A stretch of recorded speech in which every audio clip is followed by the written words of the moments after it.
In the spirit of truth and reconciliation, we acknowledge the town of Edson is located on Treaty 6 territory, the traditional and ancestral lands of the Niuwak, Saulteaux, Siksika, Piikani, Kainai, Dene, Nakota Sioux, and the Ottawapiswak nations.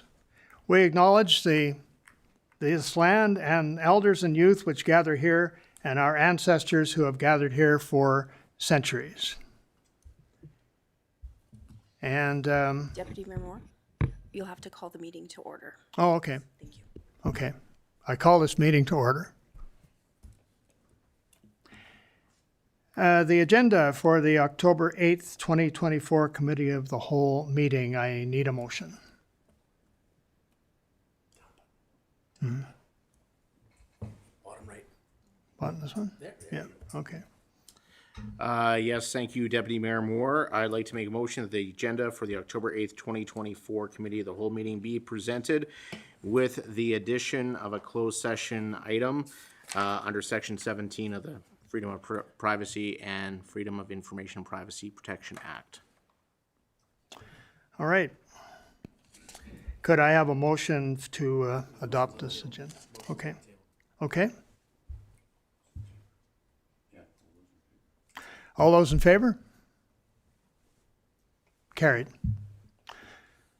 All right. May I get a motion, the minutes of the September 10th, 2024 Committee of the Whole meeting?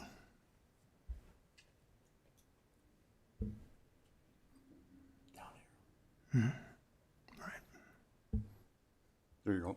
I'll make the motion to accept the minutes from the September 10th Committee of the Whole meeting. Okay, all those in favor? Carried. All right, we have a couple of delegations tonight, and I'd like to start with the Edson and District Historical Society.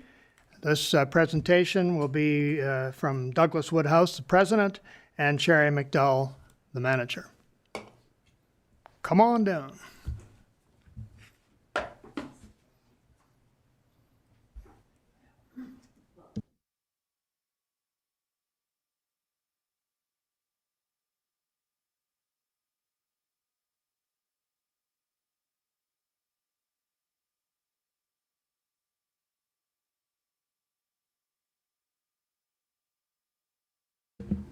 Correct? Oh, excellent.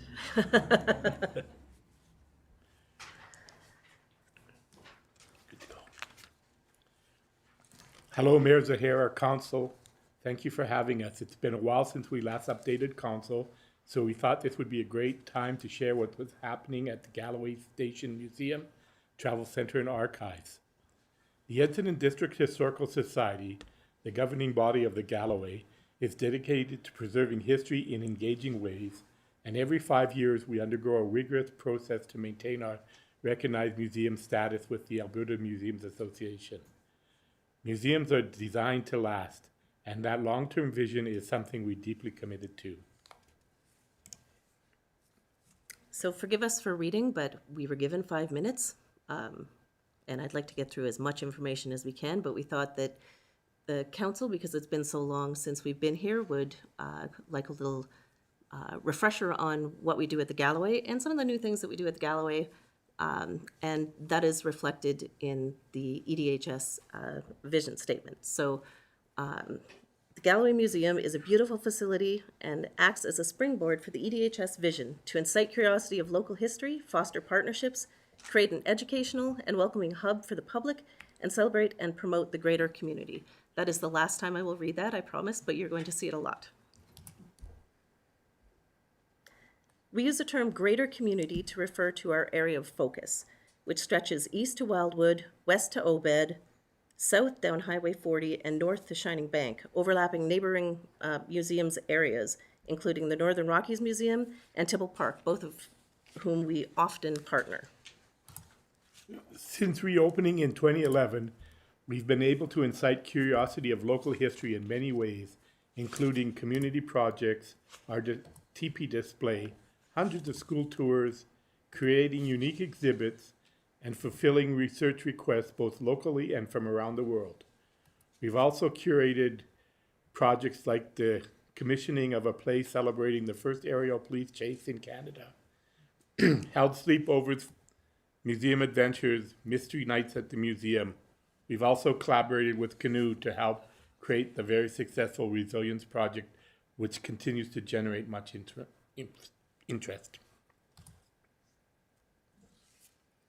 So the next part of the vision statement is partnerships, and partnerships have been a key to the Galloway's success. Our Welcome to the Community program works with local businesses to support newcomers and new parents in the area. We regularly collaborate with other nonprofit organizations. For example, we agreed to house the taxidermy from the Jasper Museum after the wildfires, some of the taxidermy that they had in storage. We recently have partnered with the Friendship Center on a Machif video series, so you'll have to look for that. We also worked with Yellowhead County on the Robb Centennial Celebration, and of course, partnered with the town of Edson through many departments, including facilities regarding the maintenance of the Galloway and community services for events like the Resilience Project, Light Up, WAP May Day, to name just a few. Our goal of being an educational and welcoming hub shows through in the events like our Santa visits, graveyard tours, charity fundraisers, escape rooms, bus tours. Visitors, both local travelers, often extend their visits and explore the museum and engage in our history. That last one is my favorite picture.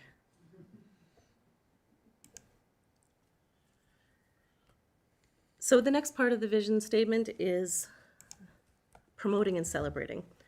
And that's an integral and gratifying part of what we do. Our Edson Area Visitor Guide has evolved over the past 13 years and remains popular, with about 4,000 copies distributed locally across Alberta in 2023. And that's in an era when most people don't print, especially the larger organizations. So it's gratifying to see that they actually get picked up.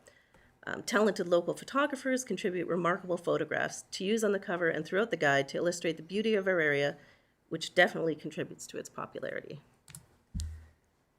Another area of promotion is the Galloway gift shop. While the gift shop does carry merch, the main focus is to feature and sell locally created art, showcasing the region's amazing artists. We exhibit more than 70 artists' works and include everything from oil painting and textiles to carving and crochet, with pieces being purchased by locals and travelers from all over the world. None of this would be possible without our amazing dedicated staff and volunteers. Long-standing board members and volunteers contribute hundreds of hours to help with events, restore artifacts, keep the Galloway running smoothly. Our staff regularly go above and beyond to ensure success. That also would include Doug Woodhouse, who has been the president of, he's only the second president since the reopening of the Galloway. So a lot of the board members are here tonight as well, which is nice to see. The next few slides will look at the capacity of the Galloway. So the facility is open about 2,560 hours a year, 7 days a week in the summer months. We have 3 full-time staff members, Miriam, Cassie, and myself. Miriam's been there for 8 years. Cassie's been there for 4 years and is now the assistant manager. And I've been at the Galloway for 13 years. So employee retention is fantastic. We also employ summer students every year, 2 summer students. And if they can, they return, which is pretty great as well, both hopefully for them and for us. And usage. So I'm using 2023 because they're all actual numbers. The 154 rentals generated $28,000, a $7,000 increase from 2022. And we're on track to match or beat that this year. Visitor guide sales were up from 2022 in 2023, and they're up again this year. So that's Cassie, who does the sales for that, and she does a great job. And it'll good to point out that all the revenue that is generated at the Galloway is rolled back into our operating. So anything that we generate we'll ask less because it's income. We also continue to process artifact donations from generous residents, and artifact accessioning is our top priority. Looking ahead, we're excited about upcoming projects, including an extensive archive photo display and plans to update several semi-permanent exhibits to better reflect our region's history. And this is last slide. We wanted to save this until the end of the presentation, but it goes back to celebrating and promoting our area and why it's one of my personal favorite parts of working at the Galloway. We hear a lot of very nice things from travelers about the facility, and of course, that's rewarding. That's gratifying to when people come in and we hear that. But almost daily in the summer months, travelers tell us what a great place this is to stop, what a wonderful community Edson is, and how friendly the people are. Not all of these sentiments make it into the guest book, but whether it's meeting kind people when stopping for gas, businesses going above and beyond to help travelers, or positive comments about local restaurants or the town itself, these are heartfelt sentiments. They're spontaneously volunteered by travelers. We don't elicit these. And it's a perspective that not everybody gets to hear. And it's very positive. It sort of creates a positive feedback loop. Like, you feel good when you hear that. And it's unfortunate that more people can't hear that. So we're actually actively looking for ways to share that. And this is our first step. So that's all that we have. Thank you very much for listening to us. And if you have any questions, we'd be happy to answer them. Thank you very much for your presentation, and yeah, it's quite the facility for sure. So does anyone have any questions then? Oh, I have the budget and the numbers and everything here. Nothing?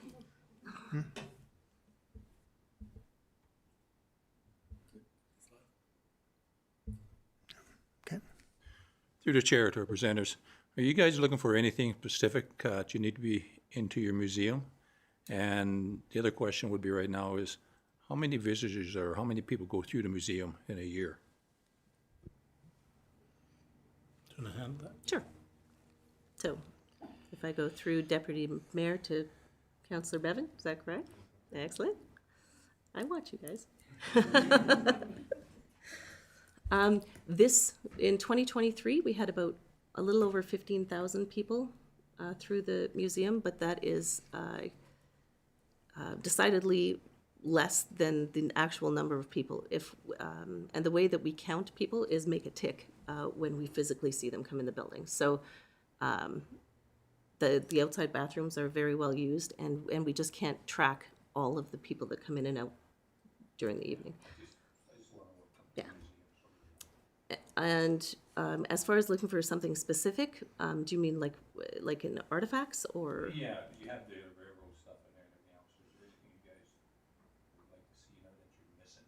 Well, we are, it is the will of the board to focus a little more heavily on oral histories. So according to the Alberta Museums Association, you're not allowed to kind of solicit artifacts. They have to be sort of freely given. You can't go to someone's house and say, that's nice. But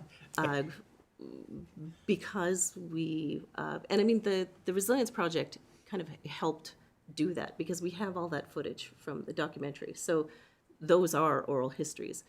Part of the problem is, I mean, there's 4 of us. So editing that, developing the trust to have people freely give their stories. It's a lot. But with both the board and staff are looking for solutions for that too. So whether it be interns or grants or we're looking at a couple of things to try and make that happen.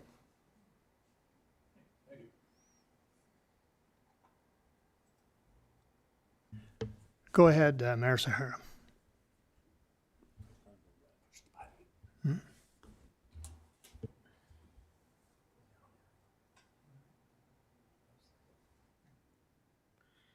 Thank you very much, and thank you for your presentation. I found it interesting on your first slide there, you show First Avenue underwater way back when, so I know, that's what he was gonna I got a little bit of humor out of that. So obviously, we are going into our budget discussions here later this month, and as with every year, budgets are challenging. We have lots of asks and a finite amount of revenue and a lot of expenses, which don't seem to be decreasing. So what is your ask from the town of Edson this year? And further to that, I know you spoke about grants and looking at revenue sources. Has admissions fees been raised, or has rental fees been raised in recent years to help offset some of those operating costs that no doubt you're feeling the pinch to with some of the challenges that we have in the economy today? Do you want me to catch that one? Yeah, go ahead. Through the Deputy Mayor to Mayor Zahara, the admissions have not been raised since we reopened in 2011. There is a philosophy behind that. We've had a lot of people ask why it's not free. It's basically in place. It does make us money, but it's basically in place to control how many people go in at a time, and that the Historical Society places value on their history. We can definitely take it back to the board to talk about raising prices. We did raise the prices of rentals in the last, I think it was the year before last, we sort of incorporated a lot of separate charges into one, and then raised the price for the evening rentals by $50. But even if we raised it by another $50, it's the frequency that really makes us the money. So there is that. But to answer your question about the funding request, we have asked for $276,476. That is 3% more than we received last year. But that is not our total operating cost. That is $303,000 and little change. So the Historical Society, when they passed their budget, agreed to absorb that $2,600-ish that would come if we needed it to. It would come from their coffers.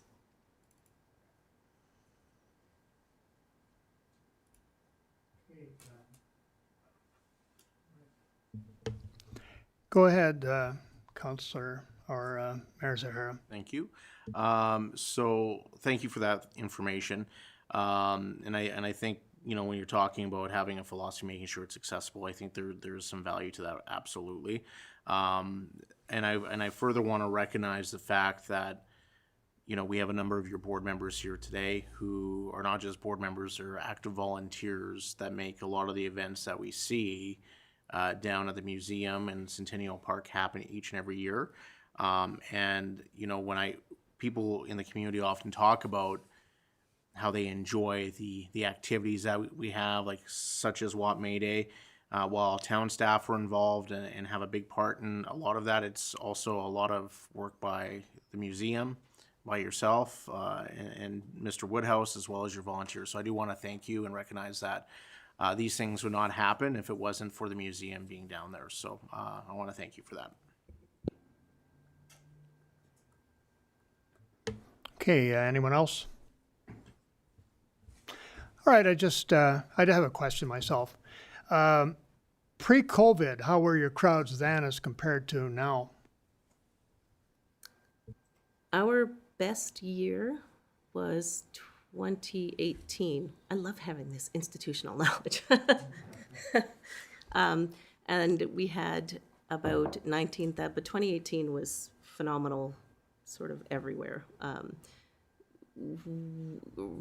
That was probably, we've matched rentals from that year. I can't tell you the numbers, but the travelers that came through were almost 19,000 that we counted. So there, I mean, obviously COVID was a bit tough, but like everything has come back quite well. If I may, we have noticed, we did notice when Jasper was closed, a huge drop, even in just people, even traffic stopping in at the center or whatever. We had major bus tours canceling and whatever. So it has affected our bottom line too. Okay, anything else? No, I'm, thanks very Thanks much for for your having us. time. And I have to say that I continue to feel very lucky to work at the Galloway and to have fabulous board and pretty phenomenal staff as well. So thanks very much. We are grateful for the town for the funding. All right, thank you very much.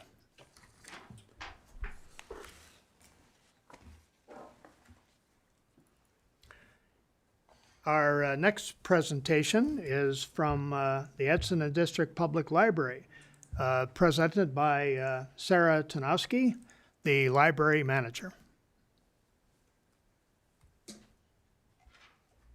Which chair should I take?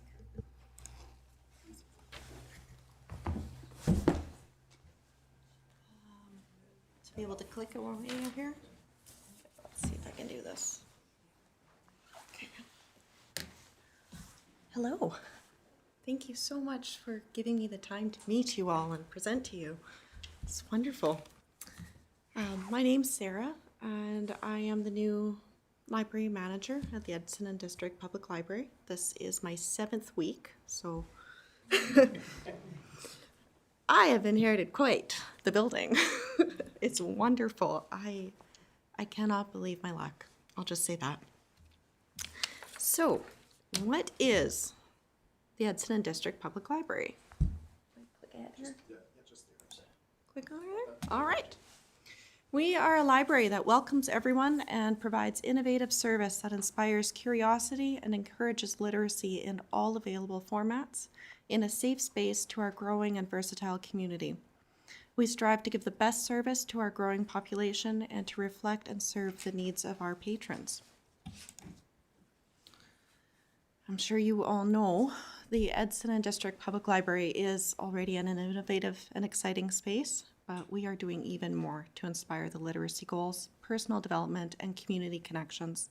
Libraries are a vital part of every community, and our library is especially important as a hub of human experience, information access, accessibility for all persons, and outreach to community members.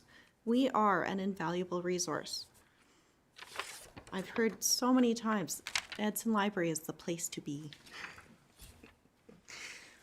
The Edson Library was established, first they were chatting about it in 1944 and was really established in 1945 in the old town hall. It was then moved to the Scout Hall in 1949 and then reopened in the Civic Center in 1957. It was run by volunteers and they were able to hire employees in 1963, which is really impressive for most libraries' histories.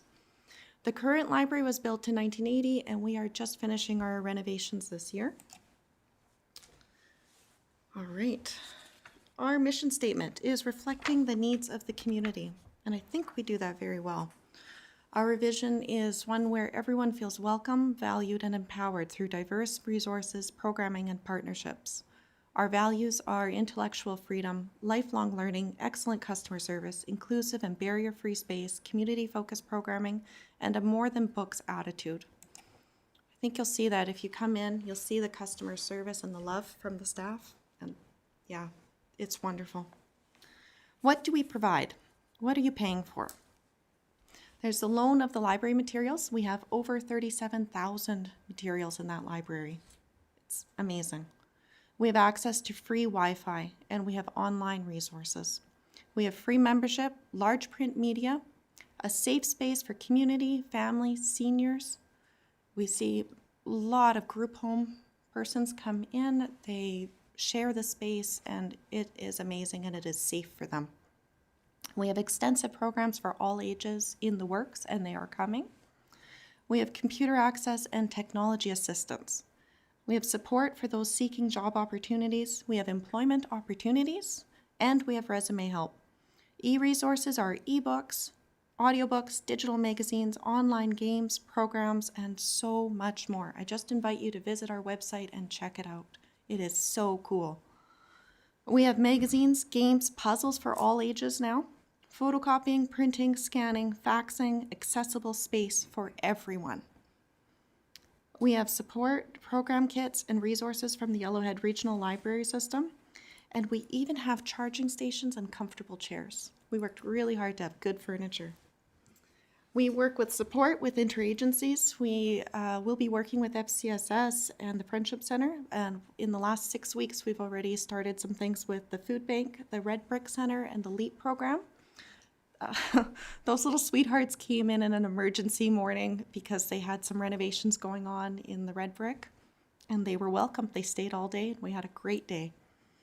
We are working together with the Pottery Club. We're working with the Healthier Together Committee, and we're already on for the Red Fair next year. So we are well on our way to be back with the community again. Upcoming, we will be returning, it's our plan, Monday to Friday, 10 till 8, once I have 2 staff hired. I've had almost 30 resumes sent in to me, and I have 4 interviews lined up for tomorrow, so hopefully we'll have somebody hired by the coming Monday. Then the training starts. We have seniors outreach programs in the works, it's coming. We have interagency programs for guided community needs started. We have tech help, movie nights, and silver screen matinees are planned for Fridays. We've had many requests for those. We have interest-based programs coming up like photography, gardening, and crafting. Ooh, sorry, I've been behind here. We have story time adventures coming and engaging youth programs and after-school programs. And we had puppy yoga on Saturday. If anyone attended, it was great. And we will be continuing our seed library and gardening program. Last year, we gave over 775 full seed packages. That's massive. All right, I will not read out everything on this programming history, but 2019 pre-COVID was a big year. We had a little more funding available. We served over 15,000 patrons for our participation. That's huge. COVID 2020, 2021, 2022, they were not great years, but we did our absolute best to have our participation with facilitated programs, both online, in person, take and make crafts. We did what we could. For 2023, we were closed for a part of that. We're not allowed, we didn't have the facilities for the in-person programming, but we did everything that we could. This year, closed June 12th till August 15th. That's part of it. But already, just January to June, they had over 4,000 participants. In the last 6 weeks, we have had so many people come in during September. We have an average of 121 patrons through that door per day. We fully expect at the rate that it's been busy in the last week that October is going to be higher. We have people through our doors and they love it. Just our passive programming, so that's our scavenger hunt, Lego tables, coloring tables, the gaming stations, puzzles, that kind of thing. We have an average of 109 patrons already using that stuff. That's really big. On top of it, the books were well over 5,400 borrows in our circulation, just for September. Those are big, big, impressive numbers in the library world. So, I know we submitted our budget, and we did have some increased funding, but we strongly believe that that increase is justified in order to return to our service hours and do even better with our customer service and massive increase in programming. We want to be able to reach to everybody in the community and make everyone feel welcome. So, in closing, I'd like to acknowledge all of you, Town of Edson, everyone that has helped fund and support us, been patient with us, And I would very much like to invite all of you to come to the grand reopening next Friday on the 18th at noon. Thank you very much for your presentation. Questions from council?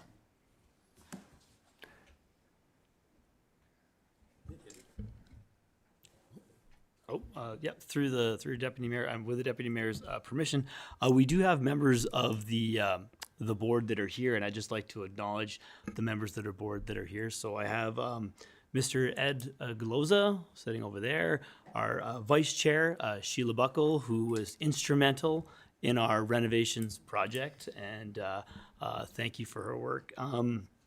Denise Martin, sitting all the way back there. Next to her is Donna Williamson, and I think I got everybody. So thank you so much to our board that is here tonight. And again, I do want to acknowledge our library manager, who has only been on the job for 7 weeks. And these are all the things that are happening within our library. So thank you for your work and the work to come. So thank you. Thank you, Councillor Taylor. Councillor Bevan. To the mayor, to Sarah here on that. I've been to a couple of libraries in the past here, and just moving on here. And I noticed a couple of places where they had a sensory wall. Sensory wall. And I noticed that a lot of them were coming up, the kids were coming up and adults, and they just sat there and touched it, and it calmed them down. And they had a computer beside them too, where they could, use a computer work, and they had their aid with them and that. And I noticed that a lot of them were using it, and they really liked it. Yep. And I've seen it in probably 3 or 4 different places. Is there anything to be able to put it in there in your quiet room or something, or someplace or whatever? It's been brought up. We've had some back and forth about having a sensory wall or a part of one installed in our multi-use room. We really need to be careful with how much we spend, because those can really skyrocket. Also, if we were to do something in a quiet room, I'd also want something available that is mobile, maybe on boards, that we can move around. We do have sensory bins and a lot of different items available to us right now. And we also have beautiful little programming kits that are available right on the children's shelves right now. But the goal would be to have sensory boards available that can be moved around depending on where the kids need to be, and if their carer or their parent needs to be in a certain area watching other children as well. I like the idea of being able to move them around. So Yeah. Okay, thank you very much. Councillor Chachka.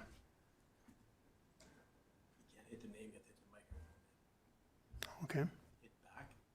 Right, this. Oh, yeah, right. All right, you have to hit the microphone, not the name. Oh, yeah, right. Okay. Okay, thanks through the Deputy Mayor to our new librarian. Thank you for your presentation. I know it's a lot to pack in when you've been on the job for 7 weeks to surprise you knew the history already. That's fabulous. My question is regarding the new up-and-coming programming. How can people find out about them when you're ready to go? Well, first we'll be putting it out on our website, and then likely Facebook and Instagram, and then we'll be most likely putting out into the newspapers, posters, word of mouth. Okay. We find that Facebook's very effective with the advertising, though. Awesome, thank you. Okay, Mayor Zahara. Thank you, Deputy Mayor Moore. So welcome to Edson. You've had a busy few weeks. I find it interesting that our budget meeting is the day after the grand opening. I don't know if that was a strategic thing or not, but Sorry. Council hasn't reviewed your budget request yet. That will be forthcoming. And as I acknowledged in the last presentation, it will be a very difficult budget discussion, as it always is. So I just want to put that bug in your ear, and I also wanted to recognize the fact that the library has provided a lot of programming in the community, as you have outlined here today, and thank all the volunteers involved in making that happen, because that's what connects our community, which is a strategic goal of this council. So thank you for that. Thank you. Thank you, Mayor Zahara. I have a couple questions. One is you've been a librarian for a little while now, I guess, and what's more popular among readers, fiction or nonfiction? You know what? It depends on your crowd.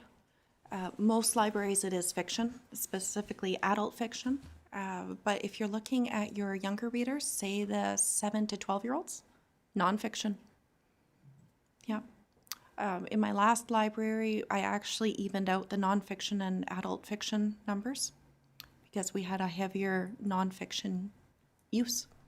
So what you do is you pull your collection stats and what's circulating and compare where your money's going to where your circulation is going, make it match. Thank you. Yeah, puppy yoga, that's interesting. How many libraries have that? Not too many. Yeah, It was fun though, wasn't it? yeah. We had 22 people sign up for it, and our instructor, and then the owner was there, and we had 10 beautiful puppies came. And yeah, they just shared the love. Great fundraiser. Super. And this is kind of a silly question, but I'm kind of silly myself. So, so they have to do the downward dog? No? Yes. Oh, yeah? They also did an excellent shavasana. They all napped. Oh, cool. All right. Well, thank you for your presentation. It was, yeah, this is a great library. And one of these days I'm going to come in and renew my card. Please do. Please come in, just even if it's used to use the new beautiful washrooms. Like really, the whole building is gorgeous. Yes. Come in anytime. See how busy we are, especially after 3:30. Well, thank you very much Thank you. for your presentation. All right. Now we're going to have bylaws and policies presented by Darren Baresco, the Fleet and Utilities Manager. And this will be the draft utility services bylaw number 2301.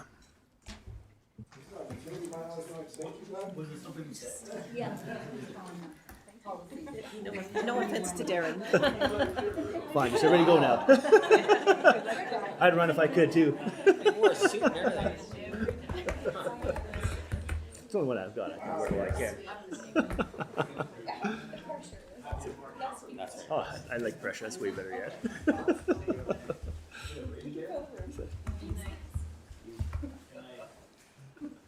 It's the only one I have after where I can. Probably have to do this thing on. It's already on. It's already on? Oh, I'm not touching anything else. All right. Thank you, Deputy Mayor, members of council, and our mayor. As you can probably tell, we're starting to work on a utility bylaw. It's been a long time coming. Some of the background is we're trying to do a really good job of trying to kind of check all the boxes for compliance, whether it's with Alberta Environment, protecting our waterways, our surfaces, residents, also administration, try to hit all the things that kind of causes some grief and some issues. So some of the stuff on that, I'm sure you've all read the briefing note. We've got a few questions that we'd like to ask and get some direction from council for. A lot of those questions stem from stuff that either delegations have brought to you guys possibly before, or questions we're getting that we're not really sure what where council's direction is. So we want to make sure that we're clear in putting that message out to the public, and also that we're hitting all council's pillars, and that we're doing the best that we can for obviously council, residents, and the town staff to be able to be effective in our jobs and what we're doing. So, click share. Let me turn that thing on now. Oh, I guess it takes a smart guy over there. All right, so it's probably easier, I guess, if we. Why is it not? Oh, I said the sideways arrow. Down arrow doesn't work either. First. Oh, I'll try. All right. We're gonna be smarter than the computer. So obviously we have some quite a few old bylaws that are basically just outdated, aren't really relevant anymore. A lot of stuff we had constant or kind of put into the fees and rates bylaw, but it really doesn't cover a whole lot of the issues we're running across. So whether that's just supplying of services, anything to do with even on the wastewater side about plugs or any of that kind of any of the technical stuff, we really have nothing to go by and no guidance for either staff possibly or for the residents of what to look for. So we're proposing one new bylaw. It's basically hopefully going to encompass everything else. And then possibly at the end, we're going to talk about some fees and rates and stuff that we might be able to look at. A lot of that stuff comes from, we've been doing a lot of research for other municipalities our size, some bigger ones. What are they using? What's working? What's not working? Where have they run into problems? And also in the enforcement part of it. Obviously, if we have a bylaw, we want something that comes out of the gate that we can actually enforce it and be able to stand behind our bylaw. So kind of one of the first things that, one of the big questions we get asked are the sewer consumption charges. So when you look back on the bills, everybody receives, basically they pay for their sewer consumption what they pay for water. Obviously, not all the water is going down the sewer. So which means, so if you use 10 cubes of water per month, you would get charged for 10 cubes of sewer on there. So obviously, we're looking at a few of the different options. So we got option number one is just basically leave it as 100%, which is currently what we're doing now. So if you get to use 10 cubes, you get charged for 10 cubes. Or we have the sewer charge would be 80% of your water consumption. So we charge you for 8 cubes instead of 10 cubes. Or option three, sewer charge is 75% of the water consumption. And a lot of our, I guess, looking at what the other communities do, 80% is kind of what we'd recommend as administration and kind of what the kind of the census is going out for the different communities. Did you guys want to discuss anything, or do you just want to go through the whole slides before you give any feedback? Oh, sorry.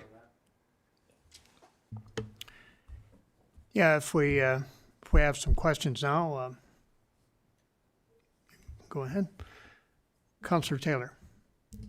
Yeah, through the deputy mayor to administrations.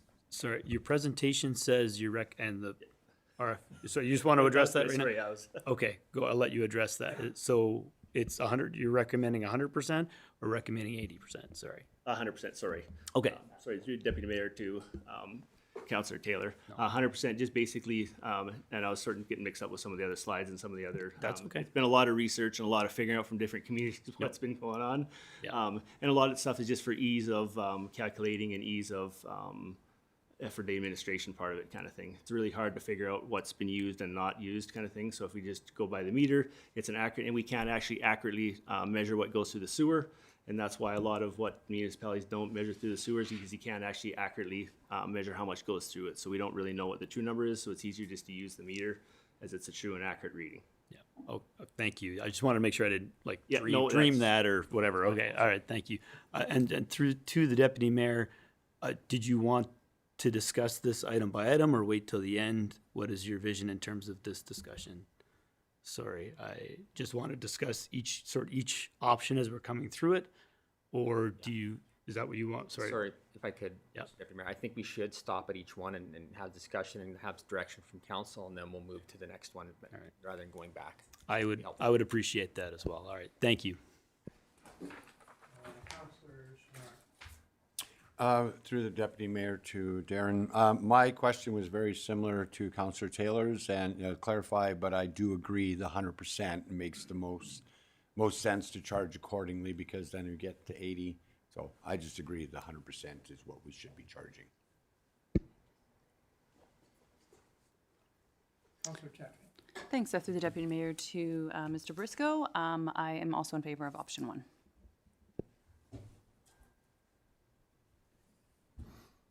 Councillor Taylor. Through the deputy mayor to council administration, I agree. Option one seems to be the best bet here. So that's my recommendation. Mayor Zahara. Option one.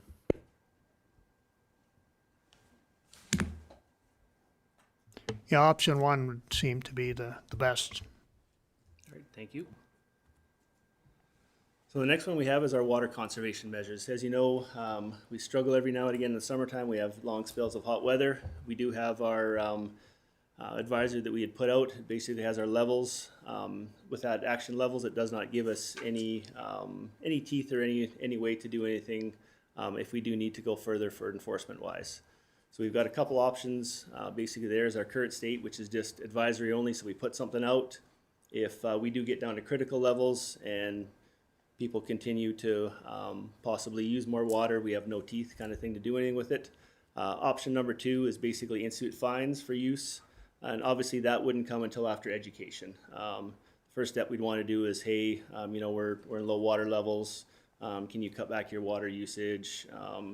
you know, if it's just kind of, let's say if you're watering your lawn unnecessarily, that kind of stuff, or wasting water, that kind of, after we've done all our measures. And then if we had to move to it, we'd put some monetary fine onto it if they weren't complying. Option number 3, which we found out a few municipalities do, is they institute the fines, obviously after some enforcement, and they will go as far as shutting off the water service. So our recommendation is to institute fines and only use if there's contravention in the measures, and they're basically just not listening, and we are getting down to critical levels. Okay, Mayor Zahara. Thank you, Deputy Mayor. Thank you for bringing this forward, Mr. Briscoe. I do believe that we do need to have some teeth in our bylaw and have some sort of enforcement measure if absolutely necessary. I think more often than not, most people don't know what's going on. They may not be connected to social media, may not have the town app. So obviously I would like to see education, but there are times I have conversations with people and they say, well, why should I have to reduce my water usage? Well, this is much more important than us as individuals. It's if we have a fire, if we have some other critical thing that happens, we need to have that water available. And the other piece to that is the work that your department did and the town did at the spray park this summer, investigating on how to reduce water consumption. I think it's going to go a long way in reducing the amount of times that we are going to be in those critical levels for summers moving forward, along with the additional water wells that we have put online. So I think we're going to see less opportunities for us to have to put in our advisories, but at the same time, if we do need to, there needs to be some sort of thing to back it up and back up our messaging that this is a serious issue. If we are reducing water consumption, there is a serious need for people to comply with that. And obviously education needs to be the focus of that. But if that isn't working, then our staff and our peace officers need to have the ability to deal with that appropriately. So I'm in support of that, and I'm in complete support if somebody is completely ignoring the rules, and if they're a big water consumer, that, yeah, you may have to turn off your water if you're not going to listen. You know, and that should be in the most extreme cases, but there has to be some enforcement measures in place.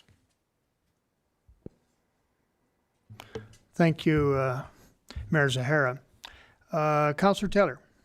Yeah, through the deputy mayor to council and administration, looking at the options, and I echo what Mayor Zahara said about the work that your department did over the summer in terms of trying to conserve water, and certainly focusing on the spray park, the valves that were in place, and still keeping the spray park open, even at 4 hours a day. I think like there was a lot of people in town that took advantage of that, and instead of just shutting it down completely. So, and even adjusting the hours and saying, people said like, why is it noon to 4? Why not make it 3 to 7 after people got off work? And it's 3 o'clock, 4 o'clock is the hottest time of the day. So thank you for your work with that. Looking at the options, I like option 2. Institute fines for use and contravention of conservation measures after the attempt to gain compliance through conservation education. The only thing I have extra to this is it's $200. And this goes back when we looked at the bylaw with the compost waste, and the offense for that was $500. And again, I go back to, I think it was our enforcement manager talking about, if someone doesn't pay it and we have to go to court, is it worth our time, right? And again, I'm not against the $500. Again, what I was getting at then, and perhaps I'm getting at now, is the balance between the two. You leave your bin out for a day or two, maybe your third or fourth time doing it, you're getting dinged $500. We're in a water crisis and you're watering your lawn or washing your car for the 4th time in the week, and it's $200. One is a little more critical than the other. So I would like administration to sort of, whether to think about, or whether council has other ideas, to either upping that so they're matching really at the end of the day, right? I even talked about our traffic, and I misspoke at the time, the Traffic Enforcement Act, when I meant the policy that we passed, or so it was our bylaw, and it's $100 to park in a crosswalk. There's a certain imbalance in our fines that needs to be reviewed, and if we're reviewing it, then let's let's put some teeth in there and perhaps increase it, and let's see how Beveridge has something to add, so. Yes, Counselor Chachka. Oh. Thank you, Deputy Mayor. Through to Councillor Taylor, I think you bring up a very good point with regards to the fines. And just an example, when we get to the situation where we're critical levels with our water, it's obviously a very serious situation. Just based on Calgary's situation this year, their fines are $3,000, and they issued tickets during that time period. Not a lot of tickets, but that's just, when it comes to how serious it was for the city of Calgary. So I think we can definitely take that back and provide a little bit more of a, yes, that would be the word. I would say there's more of a variation, just understanding that council, I think, is willing to explore the idea of fines, I think is the bigger question, and we can bring back some more of that information. Counselor Chachka. Thanks. Through the Deputy Mayor to Mr. Briscoe. I also echo what Councillor Taylor just mentioned, either higher fines or even possibly option number 3. I think having the option of that shutoff is important, and it's listed as a second offense, but I think the reality is that it's the third offense, because the first offense is education, right? So second offense is the fine, and then third offense, possible shut off, right? And again, that's extreme measures, but I think $200, I think is still a lot of money for most people, but for some people it's not. And it may not be that enough of a deterrent. So those are my thoughts. Okay. Counselor Schminnard. Hi, through Deputy Mayor to Darren. I'm agreeing what I'm hearing in the room. If we're going to have a fine, the fine has to make sense and have teeth. And like you're saying, like Councillor Cheska said, it is your third. So you need that in place in case someone is, just doesn't want to follow the rules. I agree. Educate first, as the rule is. Right now in Edson, I don't think we see lots of people out watering the lawns when we announce water restriction, but some people do say, I'm going to water my lawn anyway. They're going to wash their car, but we need to understand, it was brought up, the situation in Calgary, this is serious, we're running out of water. We need to keep everyone with drinking water, and in case there's a fire, we need water. So I would bring back and review and see, it's got to be a serious enough fine, but education first, and the people don't want to follow, then you have power to do something, or bylaw does. Thank you, Councillor Schminnard. Yeah, yes. Oh, yeah. Yeah, I feel that there's maybe a minority, but there are habitual users for water. So, I think I like the idea of the, maybe the first time we educate them, and then after that, that'd be it. Sorry. Thank you, Deputy Mayor. I think this probably goes without saying, but I just want to make sure that council's clear. We've provided some options here, but by all means, there's options 4 as well. If council has some different direction that they want to go with any one of these ideas, we're certainly more than welcome to investigate and entertain that.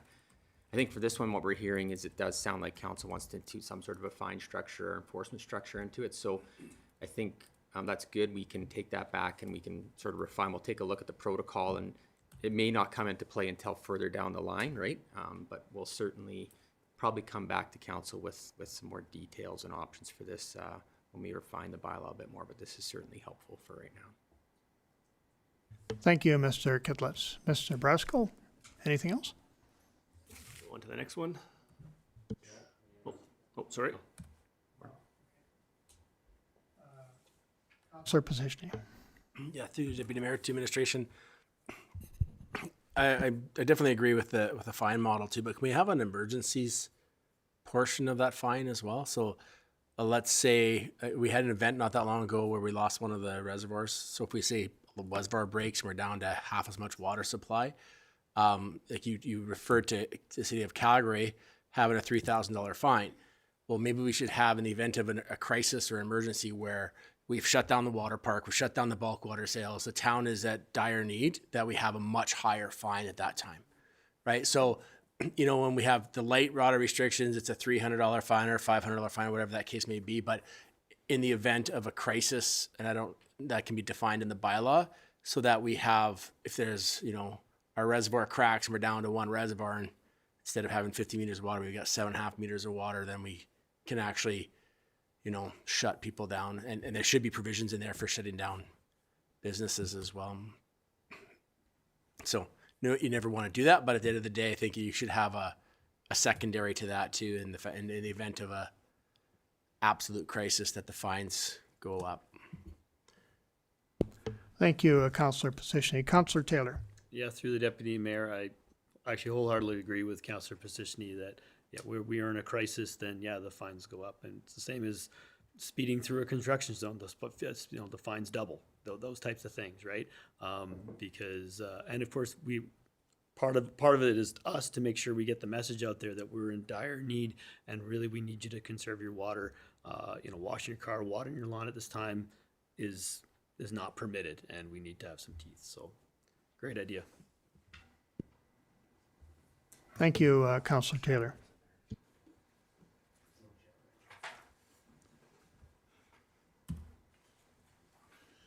All right, so the next one we have is the temporary suspension of water and wastewater services. So from time to time, we have the snowbirds that decide that they want to go away for the winter, go somewhere warm, get out of here.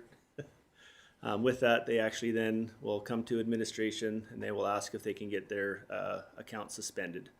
So basically what that means is they're not gonna be around, so they'd like to suspend all their fees. So they ask for some forgiveness because basically they're saying they won't be home for 3 months. They won't be using those services.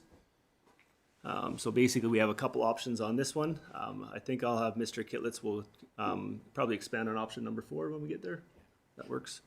So basically we're looking at the option, which is kind of what we do right now, is no change to the account or the billing. Basically it remains the same. Option number 2 is to suspend the account, but you can charge a disconnect or reconnection fee. Option number 3 would be just to charge a flat rate while they're suspended. Or then we have obviously option number 4 is suspend the consumption fees, but continue to charge account admin fees. If you looked at a lot of the attachments, we do actually have a lot of fees that are attached to the consumption rates. And I'll let Mr. Kitlitz expand a little bit on that part. So there's a slide later on in the deck that sort of talks a bit more. It shows the utility bills. It'd probably be ideal if we put those side by side. So I apologize for that because it would help with this conversation a bit. But one of the things that we found through this investigation is that, just go down to that utility bill. I think it's one more. It's after this one, right? One more. A lot of times what people are expecting when they call to suspend their account, I think, is they want all of these fees to go away, right? And that's not the case. There's a water consumption fee. But there's also your garbage and your waste. And I think if the council will recall, when we brought the waste bylaw, the direction was not to suspend fees, right? Which is good. So now when customers ask for that, we have clear direction. The other thing that we learned is in our fee structure, we have an administration fee for both water admin and wastewater admin of $663 for water and $662 for wastewater. But you don't see those on the bill. They are built into your consumption charge. So the consumption for water consumption and wastewater or sewer consumption, $662 of that is actually the administration fee. Again, if people ask to suspend their account, then all of a sudden maybe we're not collecting that $6.62, right? So the idea being, if council does want to consider suspending the fee for consumption, we need to break out that admin fee on the bills and make sure it's a separate line item so that it's clear that it's a separate fee, unless council wants us to waive that as well. So it's just some clarity on our fees. Well, on that note, we have talked to utilities department about this, and once council does make a decision on this bylaw, we do have the ability to rename some of this. So one of the things I think is important is the terminology we use in our bylaws has to be the same terminology we use on the bill, right? So it says garbage on the bill, but our waste bylaw says a waste bin or waste cart. So we're gonna do that. We're gonna fix that after all these bylaws are in place. But I think also they've indicated we can break out that admin fee. We do have limitations on how many fees we can put in there, but I think what I heard from the staff was that we could break that out. So we can go back to the options slide now. I just wanted to explain that a little bit for the discussion. Thank you, Mr. Kitlitz. Councillor Position. Yeah, through the chair to administration. I'm not opposed to a suspend account, and I would support if somebody wanted to suspend their account for a bit would be there would be like if they wanted their CC shut off, so that way they don't worry about if their house freezes, they don't have a pipe popping. I would think that should come with a cost. If you have to send an employee out to turn on and turn off, there should be a fee to that. Unfortunately, you can't turn off your electricity bill. You can't turn off your gas bill. Once you're connected to a utility, you pay the fees that are associated with that. So really on your water bill, people are wanting to turn off their garbage and turn off that, but we base our contracts on all properties paying towards it. So I wouldn't support, you could turn off your water bill, but the only thing you're suspending is the cost of your water and the cost of your sewer. You'd have to still have your admin fees in there, because if I try to cut off Fortis, they'd charge me my bills. Even if you say I don't want power anymore and take my meter, they still charge you every single month for having a pole in the property or a line on your property or whatever you're connected to. And I think that this is a utility and we have to act in that manner. The infrastructure is in place, it's connected. Those fees are there. You can have half the town say, I don't want garbage anymore, and suspend my garbage bill. And next thing you know, our costs go up for everybody else. And I guess that's where I stand. Thank you, Councillor Positioning. Mayor Zahara. Thank you to Mr. Barisco. I guess my question is, so is there, when it comes to water and sewer consumption, is there a flat rate and then consumption? Because if you're not in your house, then you're not consuming water, so technically your bill should go down. And is when you bring these options forward, when you say a disconnect, reconnect, or suspending your account, is that water still connected? Like, somebody goes in the house, can they still use the water? That'd be my second question. And my third comment is that for a brief time I owned a property in another municipality, and I had to disconnect the water, and I was surprised on how much that cost me. And then I had to look at our bylaw. I'm like, oh, that's interesting. We don't charge anything for that. So I certainly would be open to a disconnect reconnect fee. But I guess I want some clarity on those numbers, if you could provide those details. Through the Deputy Mayor to Mr. Mayor. Basically right now what it is that hidden fee that Mr. Kitlitz is talking to. So it's kind of hidden in that. So if you use 1 cube, you'd be charged your $1.94 plus your $6.62. So really the only thing you'd be saving, there's no real flat rate for your, as far as I know, for your water. And you're correct, is if you didn't use the water, you're not paying for that, but you'd still have your admin charge would still be on there at a minimum, and you'd still have all of your other fees onto it. And then some of the other stuff, I guess, is where we'd get the cost back, or the cost is probably higher, is if they do physically turn the CC, obviously at a little over 2,500 homes, not every CC is going to work and operate. So that fee can kind of cover the cost if we have the hydrovac or do maintenance on the CC. In fairness, if somebody else has gone, there should be somebody, insurance purposes, looking at that home every 3 or 4 days. And really, if I was going to go away for that long, I'd want somebody, actually, I'd want water to my property. I want to make sure nothing's frozen, nothing's broken. I'd want to have somebody flush the toilet every now and again for that, just to make sure that everything is functional kind of thing, have the water moving. That's just my own thought purpose kind of thing, but or what I'd feel comfortable with. But hopefully, does that answer all your questions in a roundabout way? And kind of covered more, maybe? Thank you, Councillor Schwinnard. Hi, through the Deputy Mayor to Mr. Briscoe. My comments are similar to the other two. I'm just curious, because I don't get a bill like that because I'm different. So what is your bill minus the use of your... Special council favors. No, I pay bigger taxes. So I don't see the bill, because a lot of it, I'm agreeing what's in the room. You can't turn your power off, you still pay.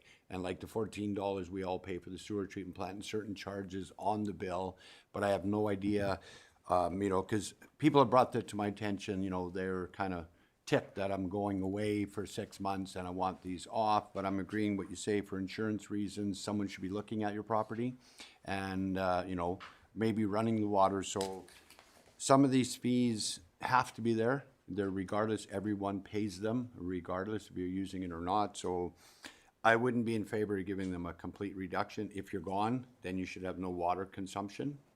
And if you have no water consumption, there we have no sewer. So looking at the bill you had up earlier, it's a $200 bill, and it's like when you get your power bill, 3/4 of it is administration and other costs than if I use zero power. So when they go away, their power bill and their gas bill will be the same, just zero consumption. So I agree, it's a utility, we must keep it the same as other utilities. Thank you. Councillor Taylor. Yeah, through the deputy mayor to council and administration, I'm just looking through the package and seeing what other municipalities from Whitecourt, Drayton Valley, Stony Plain, and Fort Saskatchewan is anywhere, connection fees anywhere between $42 to $75, and a reconnection is $42 to $82, which to me is really low. Like, considering what TELUS could charge you or what other major companies could charge you to connect or disconnect. So I'm looking at it, I'm kind of in favor of option one and just keeping it as is. From there, it's the homeowner's responsibility to have someone check on your home. Certainly, I know we're going to get into if there's faucets leaking and stuff like that coming up here in the presentations, but I just don't know if those fees are going to cover just the staff time it takes and the amount of number that we could have of people trying to disconnect and the staff time, whether it's worth our time to collect, $42 to $75, whatever we decide upon. I just don't see as a valuable use of staff time. It's the homeowner's responsibility. You made a choice to go somewhere else for winter. You're still on the hook for paying your bill that will be slightly reduced if you're not there, right? But that's just the decision you make as a homeowner. So those are my comments. Thank you, Councillor Chachka. Thanks, who's the chair to administration. I also echo what's been mentioned in the room, and also just a point that you made, Mr. Briscoe, about if the water is not flowing, then the chances of it freezing are a little bit greater. If we did turn off the shutoff valves to the homes, is there a risk of the pipe between where the main line is going to the house? I don't know how many meters that is. It's not that much, but it's still a portion of pipe. Is there a risk of that freezing? Through the deputy mayor to Councillor Cheshka, there shouldn't be. If it's deep enough, there really should be no issue. For a lot of myself, it's just that stagnant water sitting. Obviously, in my world, stagnant water is not a good thing. So we've been kind of ingrained into our head to have the water flow, to refresh it, to be able to just get it to move. Yeah. Is usually my biggest fear. Just in I guess in kind of my own fear would be the biggest thing. Perfect. Thank you. Councillor Bevan. To the chair to Darren. I'm the same as way here as Councillor Taylor. I'd like to keep it the same as option one in that. I know people and I have family that go away for maybe a month at a time in the summer or whatever and that, and there's a lot of people run away. We'd be running around all the time, shutting water off, turning it on. It takes our people away from doing other work that they could be doing something at a time.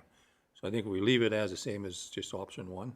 And then there's no, what do you want taking advantage of it? Because I know I sure won't want to go out for every month and shut the water off and come back a month later, turn it back on and everything else. I mean, to me, that's a big headache. I think, we keep it as it is, plain simple, and I'd like option one.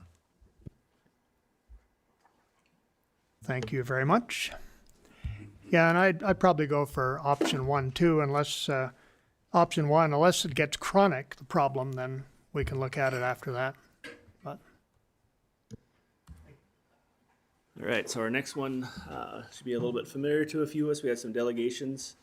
So basically, this is just, we're pretty sure we know what goes on. So a lot of this stuff is if you have a leaking toilet or there's some type of an issue in your home plumbing kind of thing, if we can figure out, obviously, if it's on the customer side, I guess it would have to be on the customer side that would go through the meter kind of thing.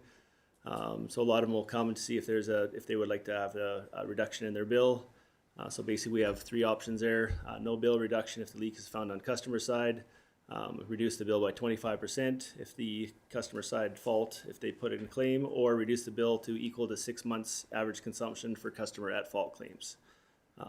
I know in the past, council has kind of gone towards option number one. We just want to make sure, obviously, when we're doing the bylaw that we're hitting the mark and doing as best that we can, kind of thing. thank you. Councillor Taylor. Through the deputy mayor to council administration, I agree. I think that option one, really, there's no reduction. Again, it's, as I mentioned earlier, it's the homeowner's responsibility to have your home checked on and ensure you have the right insurance for things that can get pop up and those types of stuff. Perhaps the only thing, of course, when it comes to the bill, and this is something I think we did talk about one of the times, or I think maybe Mayor Zahara brought this up, and that is creating whether it is a payment plan back to the municipality. If someone comes in with, my water bill was $2,000, I don't have $2,000, I'm going to be charged interest for this, and that's a stressful thing.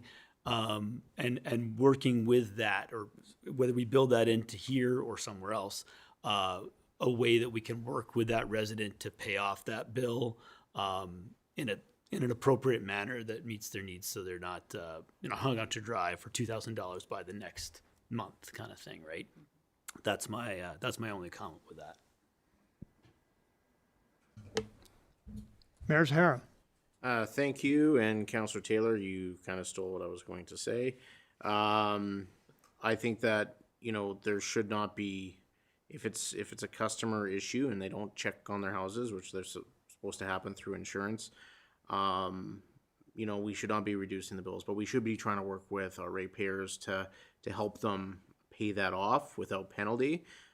Whether that's 6 months, I don't know if that's the appropriate amount of time or not, but most people, if you do get a big water bill, and I've been one of the people that had a leaky toilet, and it adds up very quickly, and that's a big payment, especially in today's day and age, that people don't have that cash to put out there. So I would like to see an option where administration can work with those that may have found themselves in this situation to pay that off without interest for a certain amount of time, or some other payment plan option, in order to make sure that we're being reasonable, and that we're not some of the other utility companies out there that are far less forgiving.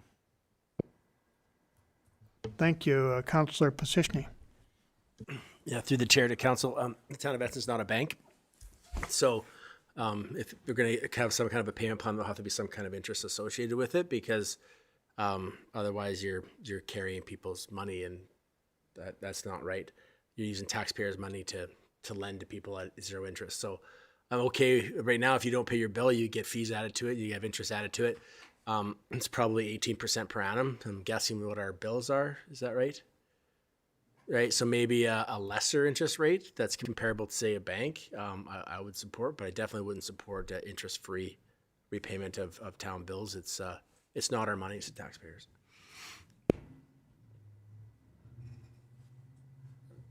Mr. Deputy Mayor, just to respond to that, I think the fees bylaw calls for a 2.5% penalty on unpaid bills, and I think that's the way it would be applied, right, Tricia, if they were outstanding? That is on the current bill. On the current bill. 2.5% on the current month's bill. That is multiplied on arrears. Okay. So we'd have to create some sort of a penalty or interest on arrears then for a payment plan, is what I'm hearing, if that's what the will of council. Okay.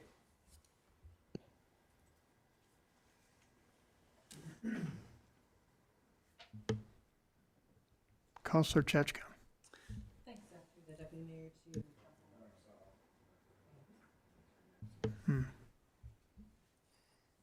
There we go. Okay, through the Deputy Mayor to Council and Administration, I also agree with what's been said around the table. And I think it was Mr. Briscoe, I think you brought forward that we can also check our meters by when you're not running anything in your house and everything, no dishwasher or showers or anything, you can start your meter back up by putting your phone flashlight on it, and it will give an indication that you have water flowing through it. So I thought that was a really interesting feature. Maybe it's also a method that we can educate our residents a little bit more on as well, for people that have those leaky toilets that you just don't really realize that it's actually leaking, and you think it's some other noise that you're ignoring. So yeah, those are my comments. I think, yeah, I agree with the penalty of some sort. I don't know how that works out, but yeah, I don't think that we can be a bank that offers it for free. Thank you. Anyone else? Oh.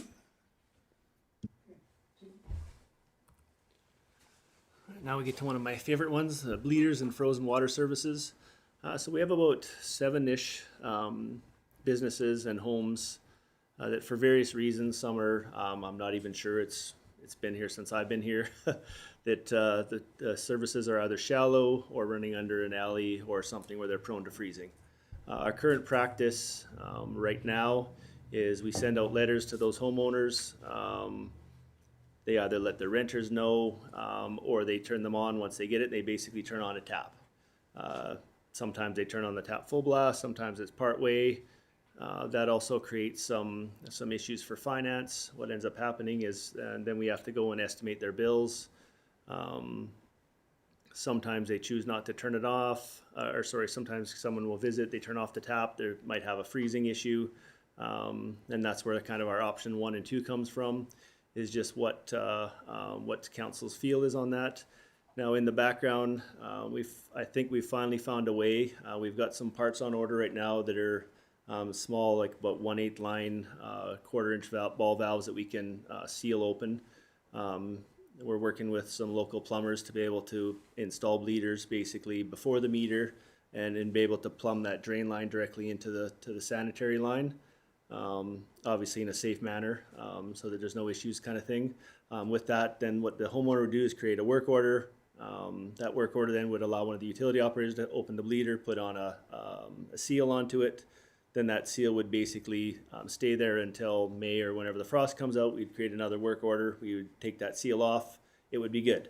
In both instances where we're seeking direction from council is what does the council kind of have that the town, if it freezes for no whatever reason, does the town come in and they thaw that line out for free?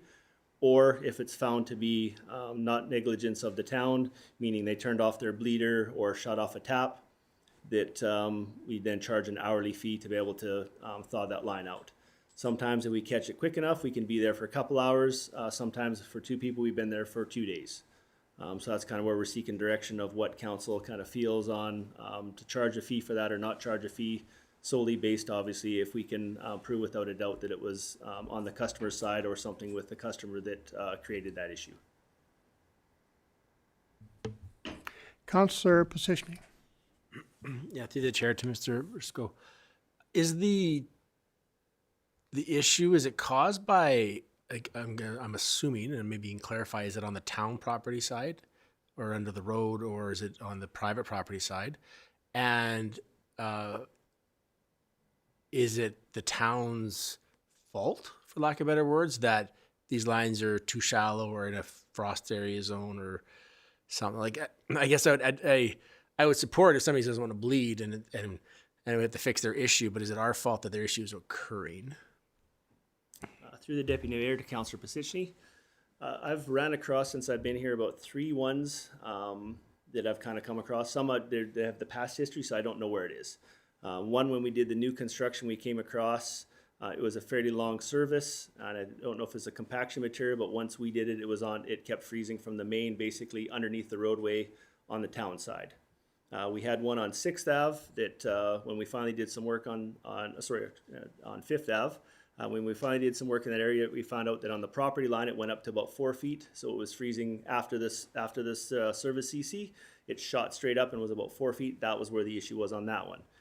We have one on 10th Ave, which hoping that we'll be able to fix. As you guys are very well aware of the sewer lines going through a storm line, where the water line actually runs over top of the storm line. And what happens as the storm line freezes, it transfers that heat right to the water line that's laying on top of the storm line. So that one, I guess I'd have to say is the town's responsibility. As for about the other 4 or 5, I'm not 100% sure. We've never dug them up to see what the actual issue is, if it's actually at the main, or is it actually where it comes into the building, or is it shallow from there? And it's really hard to tell. A lot of times we can turn the CC off when we put our machine on, so we take the meter off. We have a seal that goes on and we can put the jetter in. Sometimes the jetter will be stuck right away as soon as we get out the foundation. Most of the time, from what we've seen in past history, it's typically before the CC. So we know approximately, let's say if it's 50 feet and we're about 40 feet and our jetter's starting to go slow, we know that we're bringing back cold water, we know we're into ice. So the majority of the time we've kind of figured out that for the most part it's something to do with the property or the property owner. So, okay. So, and then on the bleeder side, if there's a way of having to prevent the resident from, or before the meter, that'd be great. If there's a way of having a bleeder before that. But there's also now, I don't know if you've seen them, there is now inline waterline heat taping. So it's a new product that's out there that you put it inside the water line as opposed to on the outside of the water line.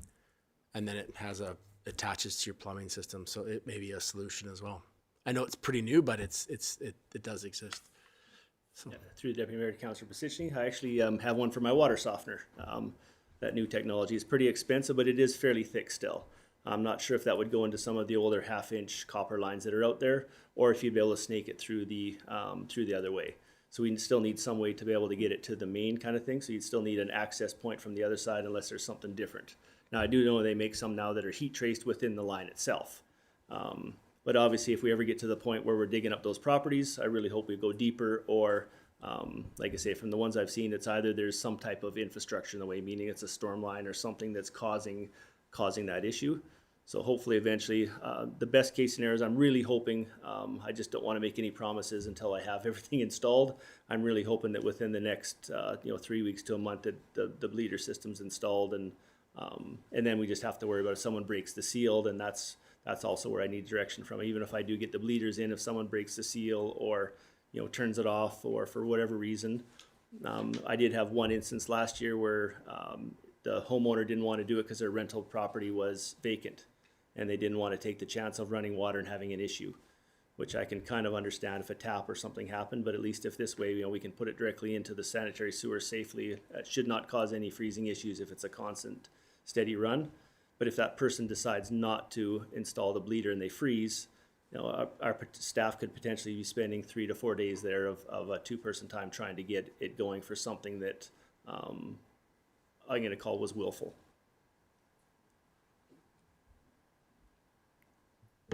Thank you. Councillor Taylor. Through the deputy mayor to council administration, and maybe to Mr. To Darren. Just to hear you correct, you already send mailers to those 7 residences, what you said, correct? Which I'm happy to hear that, and I think that practice continues. And then from there, it boils down to the property owner's responsibility, right, to do that. If we do come across something, and I think Councillor Pasichny alluded to this, if it is on our side of the line, if something has occurred in our world, then I think there's an expectation that that we cover that. But after that, again, it's your property. You are responsible for taking care of it and doing the proper maintenance. And again, we're doing our part by giving that reminder and those suggestions, in terms of how to do that. So, so I think it's option 2. Is that correct? I think that's what I'm going with, I think, right? Yes. All right, thank you. Councillor Chouinard. Through Deputy Mayor to Darren, most of this one spoke about, but like where you're saying, the option 1, if they close the bleeder, but I'm agreeing what I'm hearing from the other council members, it depends whose fault it is. And in some of the cases, for the first time it happens, then we're not sure, but I think it's responsibility of the homeowner if we determine saying, okay, yes, we put the water on, we helped you out this year, and if your water line on your property is only 4 feet deep, then, we have to look at the homeowner and say, you may have just bought the property, but it's your problem, same as a sewer line or something, it depends whose side it's on. So I'm understanding it right, is people we know they're prone to freezing, we're sending them a letter saying leave a tap on, but we're not charging them any extra money for the water. We're just keeping it unthawed. I get where you're coming from, because if you spend 3 days digging and unthawing, that is way more expensive than letting the water run. But do we have a plan? So for, let's say, next year, so this year, we can't get to it, but do we have a plan to even work with the homeowner and say, okay, we're gonna do something cost sharing? Like we'll dig up our side and check, and instead of leaving water go on forever, as long as we have a plan to have it fixed there. In cooperation with the property owner is what I'd be looking for, rather than the options. Do we have a solution? Through the Deputy Mayor to Councillor Chouinard, we haven't really explored that option yet. We're just trying to take advantage of it. Obviously, when we're doing our rehabs or reconstruction, a lot of these homes are on older areas that we can take advantage of that way. We can explore that option if we wanted to look at, and then we just have to look at what budget councillors is worth it. So let's just say if it's a bit on the homeowner side and on our side, that could be possibly a $50,000 dig site, which would be, let's say 25,000 if we did a 50-50 split similar to the sumps or the backflow program. So we just have to look at what the budget, if that's something that council was willing to approach. I really believe the bleeder before the meter will solve a lot of the issues. It'll solve a lot of the administrative issues that Tricia deals with, of trying to track the person down, trying to estimate their bills. When do we send it out? When is it freezing? When is it not? That'll take a lot of the stuff. Then we don't have to worry so much about it. But we're hoping to try to take I won't call it the easy way, but the economical way of taking care of these that are known ones when we're in those areas and when we're doing our rehab, and that'll also be weighing in on what streets we should do and why. Thank you. Councillor Chachka. Thank you through the Deputy Mayor to administration. I'd like that we're looking for a solution with the bleeder valve, with the installation of before the meter and then into the sewer line. I am in favor of option 2. I think that it's important that that the rest of the town doesn't have to subsidize someone else if they're at fault. I do have a question about it though. So sewer lines are not supposed to freeze. Because you always have water running through and they're warm. And my question is that if someone, say in the event that it is a rental and that we install this thing into their house, and maybe they turn the heat off or turn it so low, is there potential that anything could freeze? Through the Deputy Mayor to Councillor Chachka. To date, I've never had any issues with the sewers freezing, whether they've had it turned on just a little bit or turned on a lot. Okay. So the sewer has never been an issue so far. The only issue we've ever seen is just we've seen some, because we'll see the actuals. We've had some that are using 3 times the amount of water they normally would, so because they've got their tap wide open. And then we've seen other that are just over a little bit. But I haven't to date seen, since I've been with the town, any issues with the sewer line freezing. Okay, thank you. Mayor Zahara. I do like the action that you're taking to try to have that done before the water meter, and I support option 2.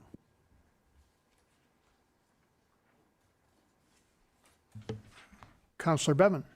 Through the chair to Darren, I like what you're doing. I also like the 1/4-inch ball valve idea, because I look at it in the profession I was in and that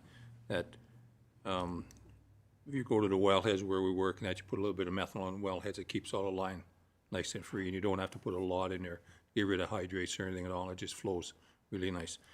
Thing is, on that 1/4-inch ball valve, I know you're gonna lock it open and that, but you're gonna have to make it so they can't take a crescent wrench and pull off the handle and then close it after that, because I've seen that done before and that, and then all of a sudden you got a freeze job coming up. So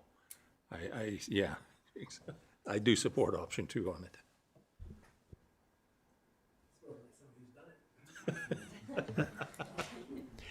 Yeah, I would support option 2 as well. Just curious though, I know there's been a lot of fires from mobile homes when they were trying to thaw their own pipes, right? And I don't know, maybe it doesn't happen as much now, but I remember quite a few of those fires in the past.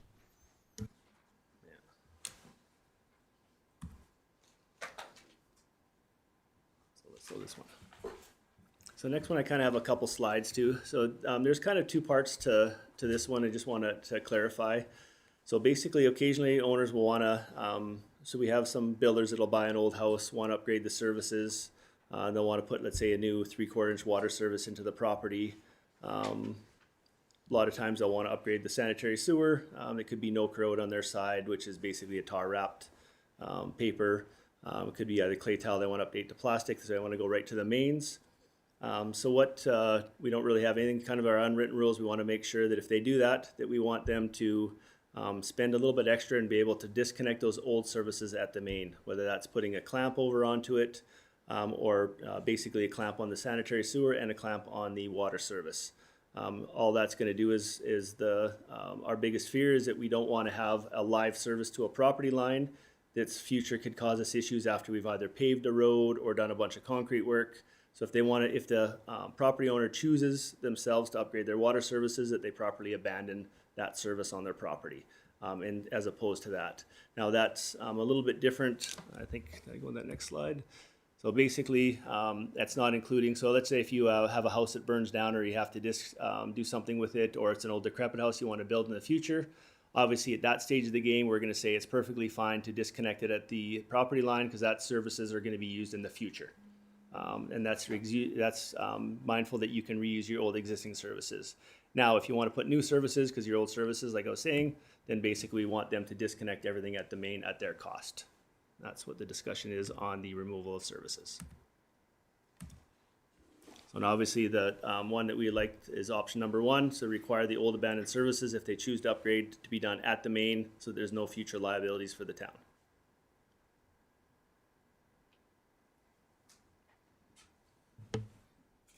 Councillor Chechka. Through the Deputy Mayor to Administration, I'm in favor of option 1.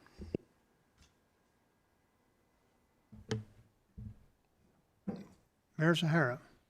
Considering Sorry. Pressed the wrong button. Yeah. Okay. There we go. considering the challenges that we have with our underground infrastructure in this community as it is, it's important that this is done properly, so I support option 1. Councillor Taylor. Option 1. Thank you. Councillor Schwanard. I was giving you practice. Option 1.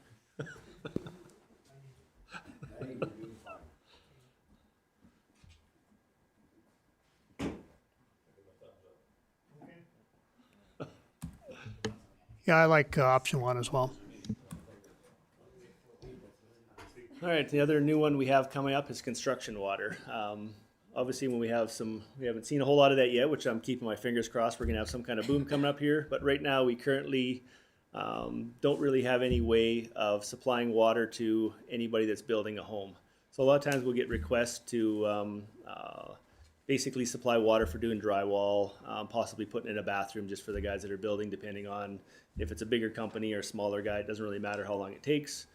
So with that construction water, when we looked at a lot of different communities, there's a few different options. So right now, the only way we can do it is they have to set up a utility account, put in a meter, which obviously sometimes they're not ready in construction stages for that, nor are they sometimes ready to do a utility account if they're just flipping the house or it's a builder for somebody. They're not ready at that stage.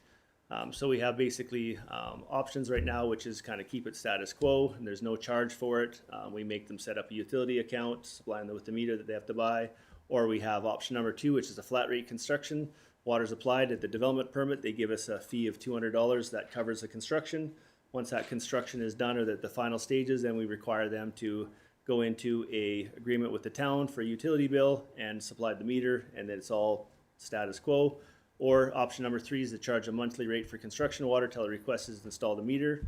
I think for on administration side and for ease of everybody, I think the option number 2, or a flat rate, is easily attainable, something we can do at the development part stages, covers any consumption that they would use while they're building the home, and makes it easier for all parties. And then once they're done the construction, like I said, then they enter into a utility contract with the town. Councillor Positioning.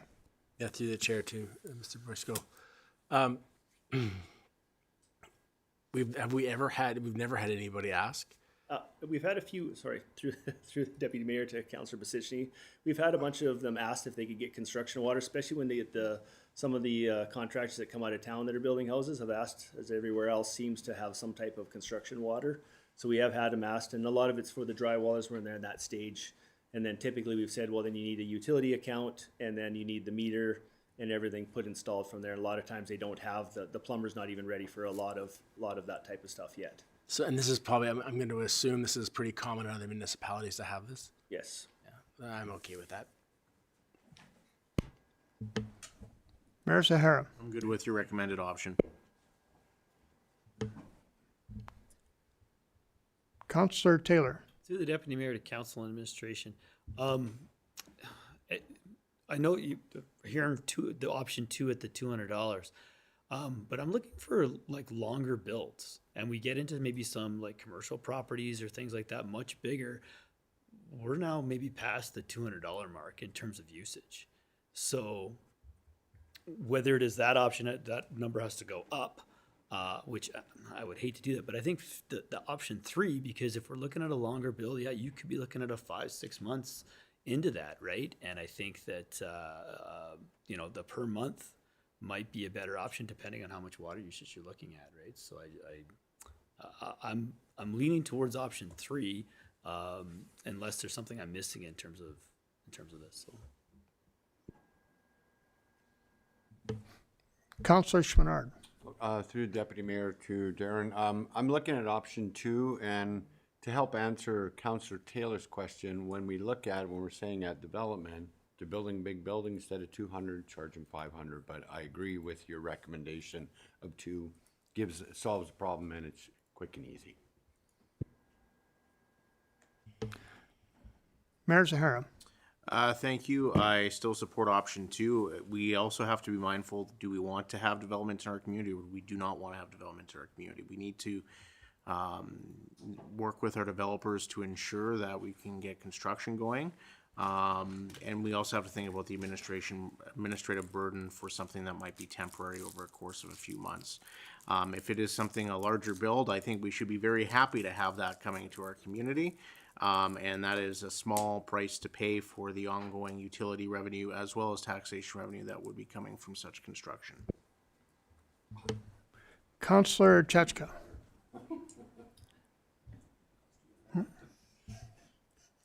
Thanks. Through the Deputy Mayor to administration.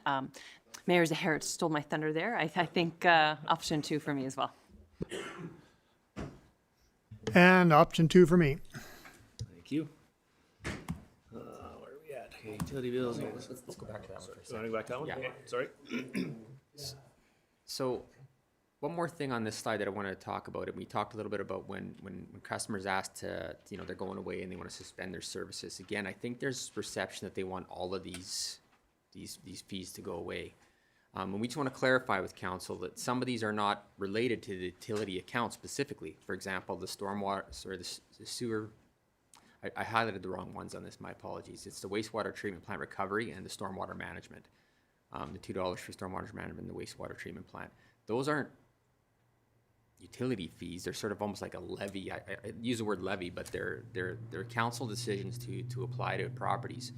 The other thing that sort of comes into play is we had a situation here recently where there's an existing old house on a lot on 4th Ave. It was purchased by the adjacent property, and they wanted to rip down the house and turn it into a parking lot. Well, so now it's a property utility account that's becoming a vacant parcel. And again, I think the perception by the landlords, well, I don't want any of these fees to apply anymore. We just want to make sure that we're clear and providing clear feedback back to these customers, is that there's some of these fees that still apply regardless of whether the property's developed, undeveloped. They remain in all cases. So just want to make sure that that's understood and we're clear on that. Councillor Position. I think the other utility companies call it, through the chair to Mr. Gitlitz, the other companies call it fixed costs or delivery charges. So they have to remain. But I think in the case of, if you're removing a structure and you're adding to the property, then they should probably be forced to combine title. And then you only have one property. So if you want to remain it as a vacant lot that's sellable in the future, well, then you got to pay your individual fees on that lot. And then if you want to combine title, then you'd remove those fees at that time. Councillor Taylor. Yeah, through the Deputy Mayor to Council Administration. I agree, Mr. Kitlitz. These fees are, some of those fees are just non-negotiable. That's it. Councillor Chechka. Through the chair to administration, I agree with Councillor Position's comment that if they combine the titles and amalgamate the utility bills, then they would only have one in that case, and that we shouldn't be eliminating them otherwise. Yeah, I also agree with Councillor Position. Councillor Schminnard. I'm going to, through the chair to Briscoe, I'm going to disagree with Councillor Positioning, because you did build a lot for vacant for a parking lot. So therefore you're using none of them. You may not want to join it because in the future you may build a building. So I would take consideration if you knock the building down and it's a vacant lot, that means there's nothing. so you would be not using any of these services.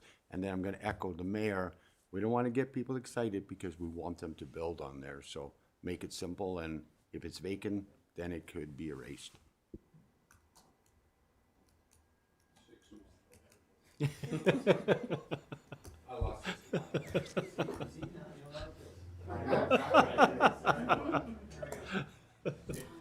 Okay, anything else, Mr. Briscoe?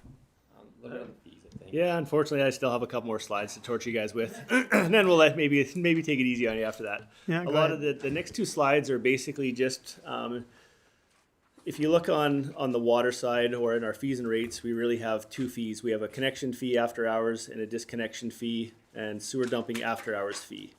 Some of these slides or some of these fees that we're proposing to go into fees and rates bylaw are stuff we've already discussed. But does council, I guess, have the appetite to explore some of these fees, some of the after-hour call-out fees, construction water we've obviously talked about, reconnection or connection fees, water consumption rate, obviously, we can look at from there. And also we look at meter calibration test, failure to protect the water meter from freezing, which we kind of laid into. This is more for trailers that don't have heat tape. Operating properties, water service valve, meaning if someone, let's say we turn their water off, if they turn their water back on, or anybody that say wants to do construction turns their own CC on when, without authorization from the town. Refusing access for water meter service, meaning their meter is not working, someone's not giving us access to that home to get into it. Normally we do 3 strikes kind of thing, and then the water off. Is there, is that still acceptable? Is that something that's blessed by council? And also failure to notice the town. So any of our 2 inches and up have a bypass valve. We do a once a year, do a 2-inch bypass valve inspection. We have come across where the seals have been broken. Right now, we don't have any teeth. So that was a lot to pack in. I'm gonna back up now. Any discussion on any of the fees that we could possibly add, or an appetite, or is that kind of the right direction that council sees us going to institute some fees in our fees and rates bylaw for the upcoming years here? Mayor Sahara. Wow, that is a lot. Tried to make it quick so I wouldn't torture you. Yeah, so if we look at the fees and charges diagram you have here, and I know that the town of Hinton's currently going through looking at all their fees, we are considerably lower than most municipalities. And that's not necessarily a bad thing for obviously our residents and our business owners, but I do think that if you are looking to connect or reconnect after hours, absolutely there should be a charge for that. After hours charge callouts, I would be open to a flat fee for that, but I also don't want to have a situation where people are not calling us to get their issues addressed after hours. So, I think we need to weigh that as well. I do know that our staff are phenomenal at responding after hours when there are issues that pertain to people's properties, and have heard lots of positive comments about our utilities staff regarding that. And then what were the other ones that you had there? I do believe that, if we are providing service during the day, we're going to have that cost regardless. So there has to be a certain level of service that we are providing at no charge, that is part of providing that utility to people. But anything after hours, I certainly would be open to a fee. Through the deputy mayor to Mr. Mayor, and the intent of a lot of this stuff is to not put the financial burden back on the taxpayers, and to basically, and our past practice is not to want to go out there, and we're not in the, I'll call it the business to make money off the residents. If it's a legitimate reason we're going out there, and the resident truly needs our help, we are not going to pass that cost back on to the resident. A lot of that stuff that the people have put in the bylaws is more for that person, let's say, that kind of drags their heels and all of a sudden decides to want to get the water back on at 4:30 when they could have done that at noon. That cost should not be borne by the rest of the taxpayers to pay that call-out fee for our staff. But obviously, if there's a legitimate sewer call or something like that, the last thing on our mind is, hey, can I make sure I get the call-out fee first? We want to make sure that the resident's taken care of. So a lot of this stuff, whether it's the meter calibration, is just try to be fair and transparent with what we're doing and what we're going for. Obviously, if it's something that's our responsibility, we're going to take full responsibility for that. If it's something that, you know, like the perfect one is that meter calibration test. If we send it away and the meters is within calibration, well then obviously it's not, you know, those costs should not be borne by the taxpayers. That should be something if the person's disputing it. And before that, there's a lot of preamble that happens, meaning we've done all of our due diligence. You know, we're making sure that everything is right, whether it's the meter head or the meter itself. Same thing with failure to protect a meter from freezing. If we have the same trailers that don't check their heat tape every fall, you know, it shouldn't be up to the utility operator at 2 o'clock in the morning when the frost plate is broken to be able to run at that for the taxpayer's cost to be able to fix it when it's something that, you know, the homeowner should have done some due diligence. So a lot of the stuff in there, we're just looking at just that cost recovery and putting the onus back on the homeowner when it's required. Councillor Schwanard. Through the deputy mayor to Mr. Briscoe, go back to the second page where after our calls, and you said dumping, does that refer to the lagoon as well? Now I'm just trying to pick, because the lagoon is operated 7 days a week. Through Deputy Mayor to Councillor Chenard, that's a separate one that's actually in there. This would after call is more for the sewer. We really hesitated to put after hours call out fee for sewer. Really, we don't get anything other than sewer backups.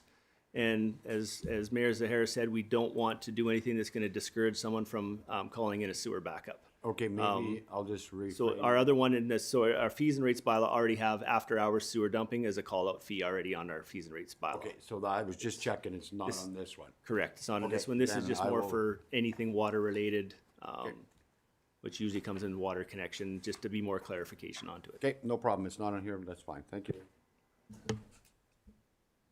Councillor Chechka. Thanks. Through the chair to administration and council. It's very easy to see that our rates are much lower. And as Mayor Zahara mentioned, that is, you know, beneficial at this moment in time to the residents and the businesses, but it is not beneficial for the longevity of our community. And I think that I would lean more towards a cost recovery on these items. I think if I thought I had a sewer backup problem, I think the least of my worries would be, you know, is there a, sorry, what are the other options? You know, a couple $100 for a call out fee. My problem is that I need to get that sewer dealt with, right? You know, if your furnace breaks down, you need to get your furnace fixed, you know, whether it's a Sunday night or Saturday morning or middle of the night or Wednesday night or Wednesday afternoon, right? You know, those services need to happen. And I think we also have to reflect that there's a cost to sending our staff out at those hours. You know, the infrastructure isn't free, and neither are providing the staff members to do that. And they do have other duties to do during the day as well. So I would be in favor of showing some fees that are a bit more towards cost recovery to reflect those additional services that would be borne by the staff. So those are my thoughts. Thank you. Councillor Taylor. Through the deputy mayor to council administration, just starting with the connection and reconnection fees, certainly we need them there. I don't know what the magic number is in terms of that cost. Like, again, it ranges from $42 to $75, and I assume this is for kind of new builds or new people just moving into a vacant home or something like that. That's essentially what. Through the deputy mayor to Councillor Taylor, a lot of that for, let's say if you have a plumber coming in to do work on your home or a shut off valve or that kind of stuff, we've shut the CC off possibly, and then it's after hours by the time that work gets done, then that would be then when that connection fee would kind of come in after hours. And then normally we would do it during business hours as just kind of a courtesy call. Usually it's pretty quick and we're working with a plumber in that one. Okay. And that's where we usually were up front with the homeowner also too. Do you realize that if it's after hours, there's gonna be a call out? You know, can you work with the plumber? Obviously we don't leave anybody, we'll call it stranded. We're transparent, right? We don't want to put that cost onto anybody. If we can do it within working hours, obviously that's best case for all of us. Okay, all right. For me, I'm not opposed to charging, again, that fee. You look at other municipalities and that seems to be what they're doing. I understand the courtesy and that sort of thing, but you know, again, it's costing us staff time to go out there and do that, and that's just an additional cost to the homeowner as for owning a home. In terms of the after-hour call-out, 100%, we're going to need some costs there. Looking at a few of the comparable municipalities, there's a minimum charge, and that's something we should also look at. You know, it's a minimum 1 hour charge. If it takes us 15 minutes, you're billed for the hour. Like, that's just way it is. That's again, whatever that magic number is, I'm not sure. But I think there has to be a minimum charge. And just as a side note, looking at the construction water, I hate to go back to that there, council. Most of the municipalities do charge per month, and they're charging more than $50, right?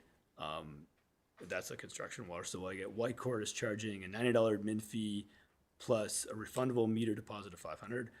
Drayton Valley is $85 per month. Stony Plain is $100 per month, and Fort Saskatchewan is $112 per month. I think we're past the idea of what you're paying for water is not going to deter you from developing. Again, I think we need to consider that. Like, if a build takes a long time, and sometimes it can, you've just paid $200 when you should have been paying $500. So I just bring that up again. That's just want to state my case, and yep. But I just like to bring it up again. Councillor Bevan. Through the chair to Darren, on your meter calibration and test here and that, when you pull your meters out and you want to calibrate them or test them or repair them, do you send them away? Correct, yes. Through Deputy Mayor to Councillor Bevan, yes, we send them to our manufacturer. They do a accuracy test on it, so they run 10 cubes through it, give us the accuracy, and they give us an accurate report of the meter, and then we supply that to the customer. And you pay for what parts go in and everything else? They just they would pay for the time. There's usually no parts. They just do a meter accuracy verification of it. So does it get very expensive?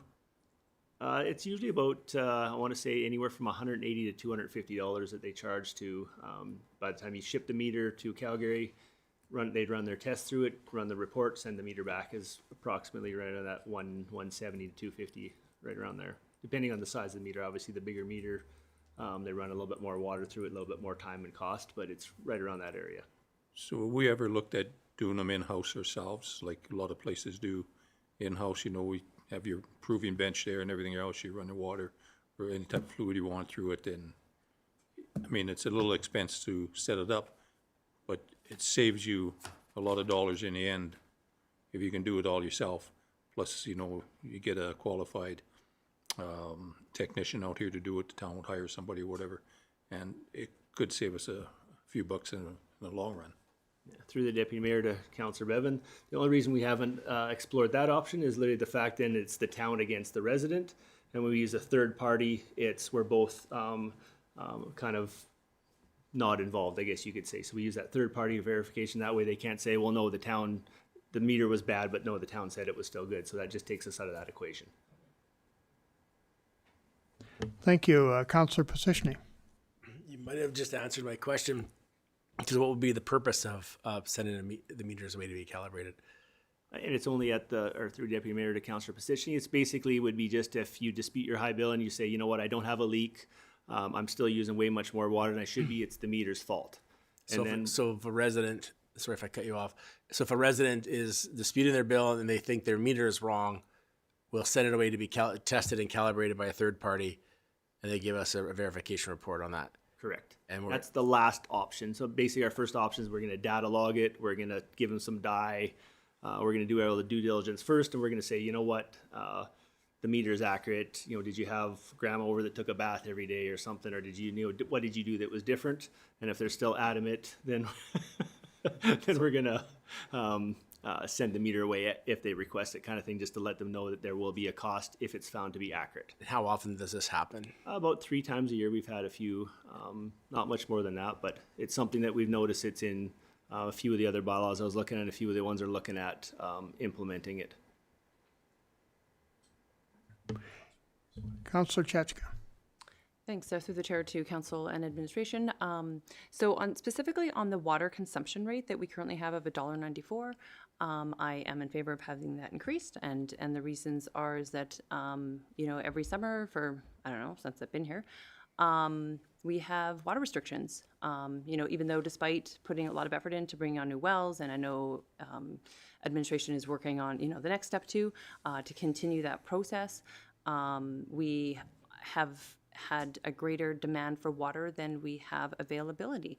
And if we don't put more financial, if we don't save for that and prepare for that in a way that we can either get more wells online or ensure that we have infrastructure in the ground that is sustainable over the longevity of our community, right? We're 100 and some years in, and in 50 to 100 years now, how is that going to look? And I think one method is by increasing that water consumption rate, which encourages people to use less, which maybe means that we don't have to have as many restrictions, and also is a method of funding the ability to get more wells so we can have less restrictions in the future. So I would be in favor of increasing that, I don't like maybe to $2.50 or something. I think that's ballpark. I didn't do an average, but I've just eyeballed it there. Something that is reasonable, but I also think that we do need to continue heading in that direction and educating our residents. I think that's important as well. There are ways to reduce your water consumption. They're not all easy, but with time, we can all get better at that. Thank you. Anyone else? I have a question. The after-hours calls, how many do we get in any given week? Good question on that one there, Deputy Mayor. It all depends. The majority of the calls we get a lot of times are just the sewer plugs. It might be one or two. The majority of our calls come from lagoon after-hours dumps, just because we have such a robust after-hours community with all the industry around. The majority of our call-out times are typically just our SCADA system or our various wells or treatment plants, and that type of stuff is usually our biggest call-out user. But we just thought we'd add in there because we were really the only one that doesn't specify in our fees and rates an after-hours call other than a connection and a disconnection fee. So we felt it was important to have something in there, have something that we could enforce if we needed to. Yeah, thanks. Yeah, I've noticed that, I'll get you in a second. Things seem to go awry on weekends. It has that problem, It's been an age-old problem. Anyway, Thank you, Deputy Mayor. Through to Council. Through the budget process, we will be recommending adjustments to the utility or to the water usage rate.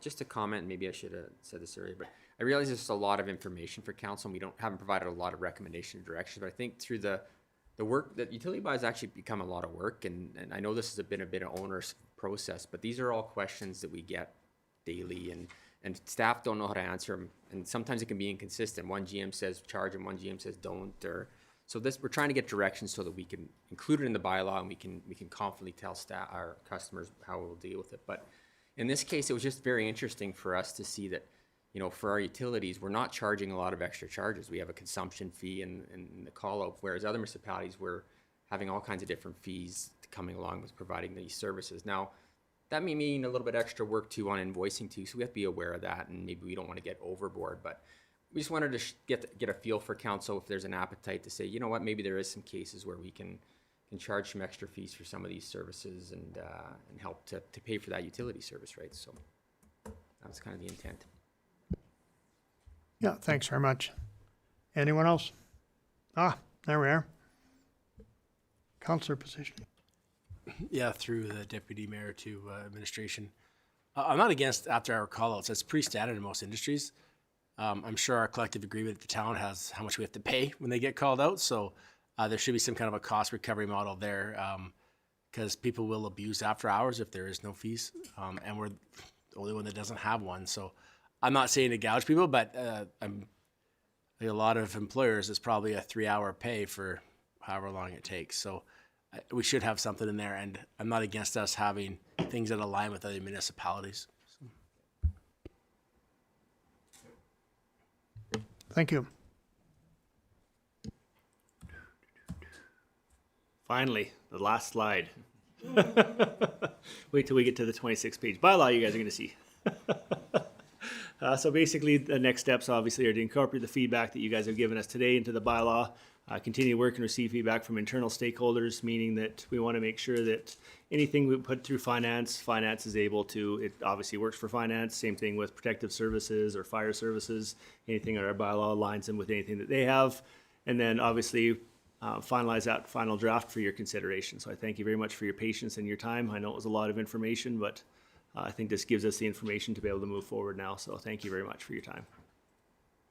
And thank you very much.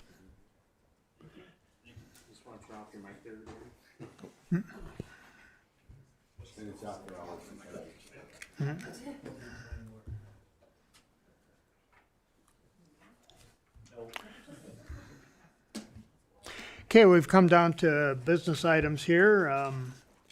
And Amanda Veerbaum, are you with us tonight? No? Okay. She's there? Oh, there you are. How are you?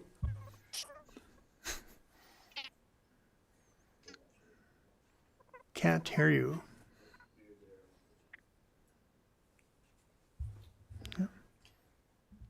Mayor Zahara. Thank you, and I see Amanda's online, but we can't hear you, Amanda, unfortunately. And I don't think there's a need for Amanda. This is just reporting for Alberta Munis. So any councillors that attended, you just as with committee reports, just go around the table queuing up their mics.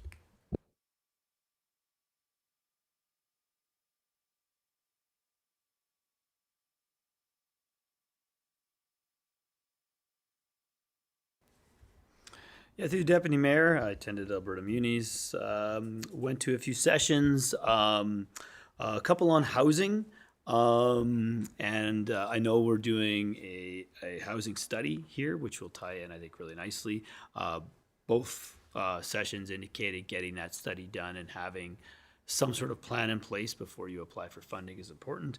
One thing that came about was manufactured homes, and we're talking like prefab homes, homes built in factories.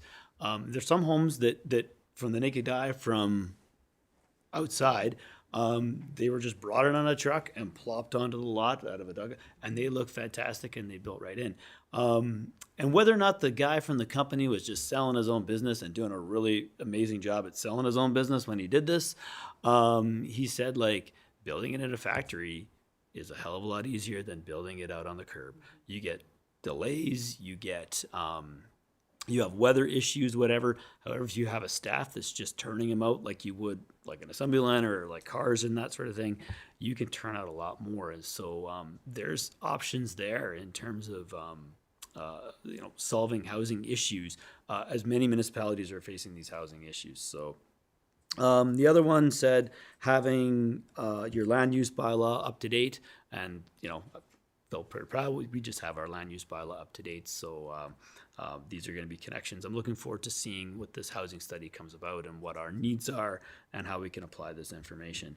As well, Mayor Zahara and I had a robust conversation with the Minister of Immigration, Provincial Immigration. That was very good, talking about a rural and rural stream, and we're still waiting on hearing about that stream, and we got his contact information from his staff, and we may have to reach out if it's taking a lot longer than it is. So other than that, it was a good conference. Thank you. Councillor Positioning. Thank you, Deputy Mayor. I was at an interesting session while we were at Munis as well. The one I went to was on energy, and I was shocked to find out that if you live in a Fortis-serviced area, you'll pay upwards of, I believe it was 30 or 40% more for your transmissions and fixed costs. And if you lived in an ATCO Power area, it's as high as 200% more than areas that are serviced by other providers. So that was a bit shocking to me to find that out. This was an interesting session on energy. The conference itself was good. Your standard resolutions. One resolution really stuck out to me that was quite heavily debated. And I think it was a bit of an urban-rural split, was on a resolution to allow permanent residents to vote and them not being citizens. It was interesting, and I think I want to point this out. The person from the municipality that put the resolution forward thought they should be allowed to vote, but not actually run for council, which I thought was an interesting part when he was challenged on that. So the resolution did fail. the bit of insight from our provincial leaders at the conference as well.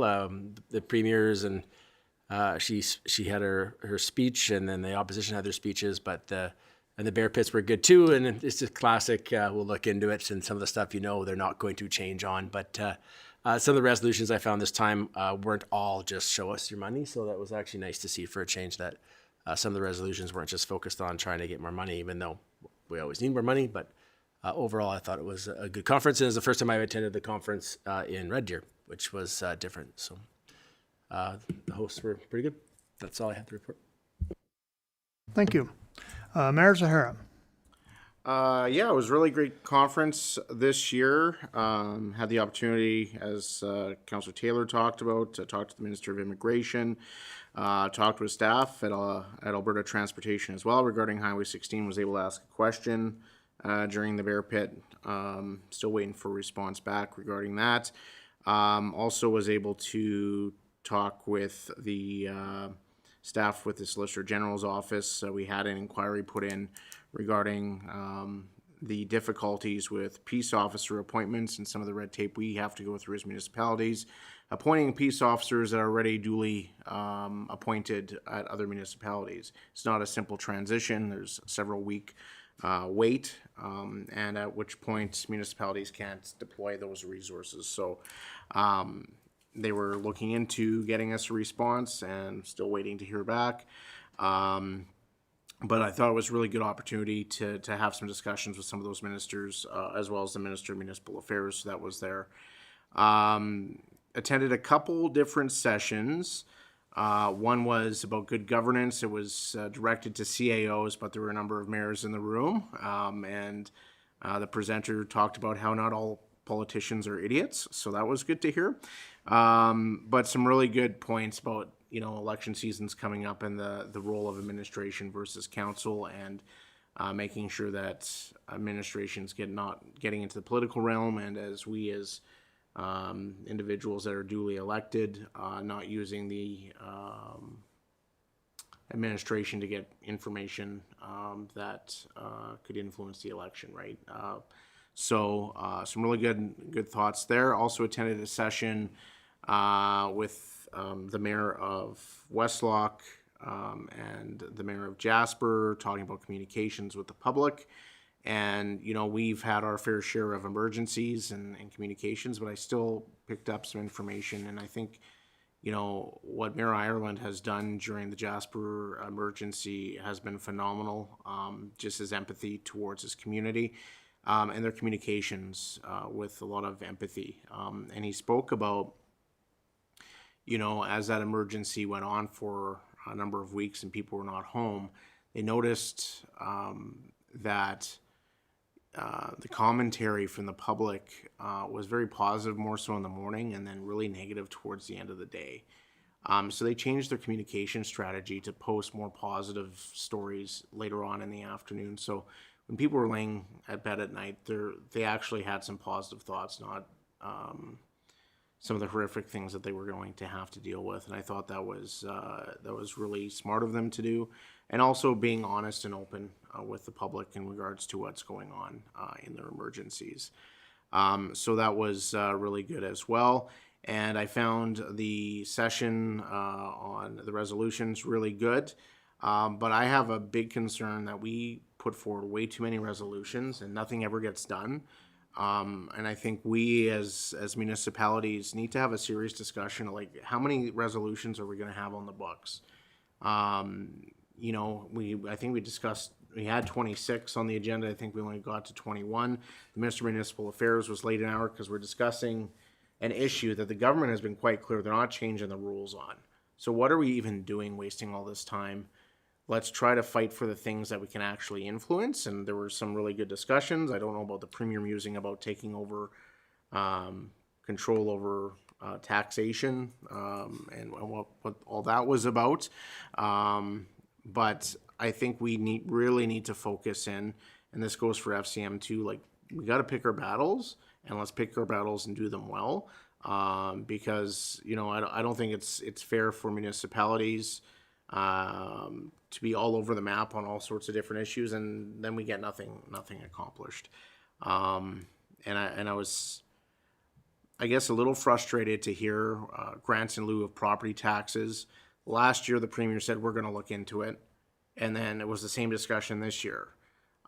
This is a major issue impacting every single municipality, and every other ratepayer within the town of Edson is subsidizing right now the provincial government not paying their property taxes, and we're talking hundreds of thousands of dollars now.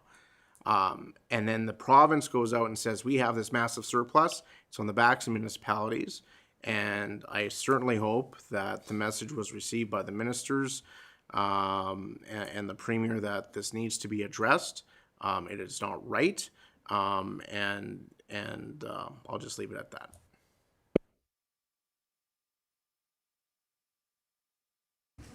Thank you. Councillor Chouinard. My report through the chair. I'm going to agree with the mayor heavily on resolutions. We're looking at, and there's like 32, and we get stuck on them and we never make them happen. So the ones that are important. Networking, a lot of it is about homelessness and healthcare.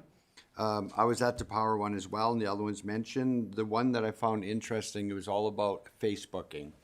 So I'm not a big Facebooker, but Andrew Knack said that him, and I can't remember the other lady's name, but they brought us a presentation on Facebooking. There's a hot subject going on. There's positives and negatives. And so people, if you respond or not, Andrew's way of responding, if someone has a negative, I'm going to print 6 paragraphs because no one's going to read that, is how he responds. But the positive part about it is someone puts a negative, and you have to be careful how you respond, but it's the 100 people that don't click but read it is the advantage to it, because you might have, there was 3 people on it, and they were talking about that it's something negative, but you can turn it into a positive. So the word was be cautious, or like the one guy said, there's an off button. Just simply put it off. So I did find it amusing because even Andrew, when he does comment on there, I read some of them, I'm going, oh my God, Andrew, what'd you do? Well, if I print 6 paragraphs, you're not going to read them all. And you're right. You start reading the comment and you go off, he answered. So yes, it's a Red Deer. My second time going to Red Deer. They did a fine job of hosting. It was interesting, but most of the stuff already taken, so it's virtually the same, but that's it for my report.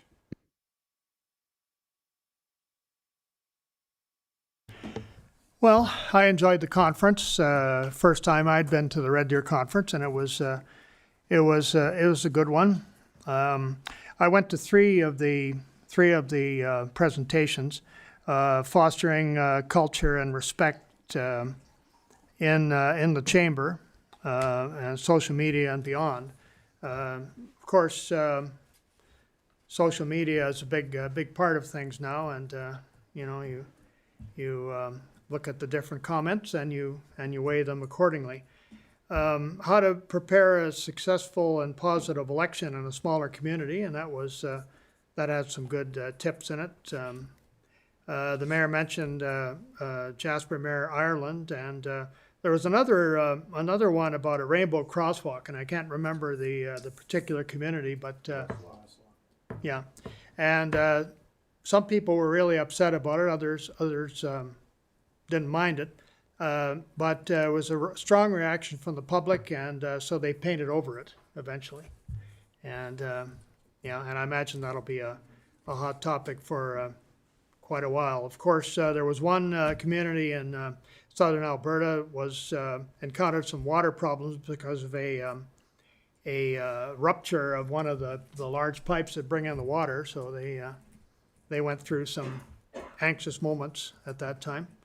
And I've mentioned this before, but networking is a huge part of these conferences, and in that way you find out just what is happening in the other communities, what they're going through as far as positive and negative, and of course a lot of them apply to us. We have the same problems in many ways, and it's good to network because you find out ways to solve problems or possible ways, in other words, in other sections. But no, all in all, it was a very good conference, and Red Deer receives a lot of praise, I'm sure. And that's all I have. Thank you. So now that we've done that, I understand we have a closed session. And so we would have to bid you adieu for the night. But we need to, yeah, we need to vote on it, of course. Closed session, Just hit your down button. Down button. okay. Hit the down button, Which one is that? bottom right, Oh, yeah, or this one? yeah. Yeah. I Okay, move that we go into closed session and what's the word I'm looking for here, geez. Pursuant to section 17 of the FOIP Act. okay, all those in favor?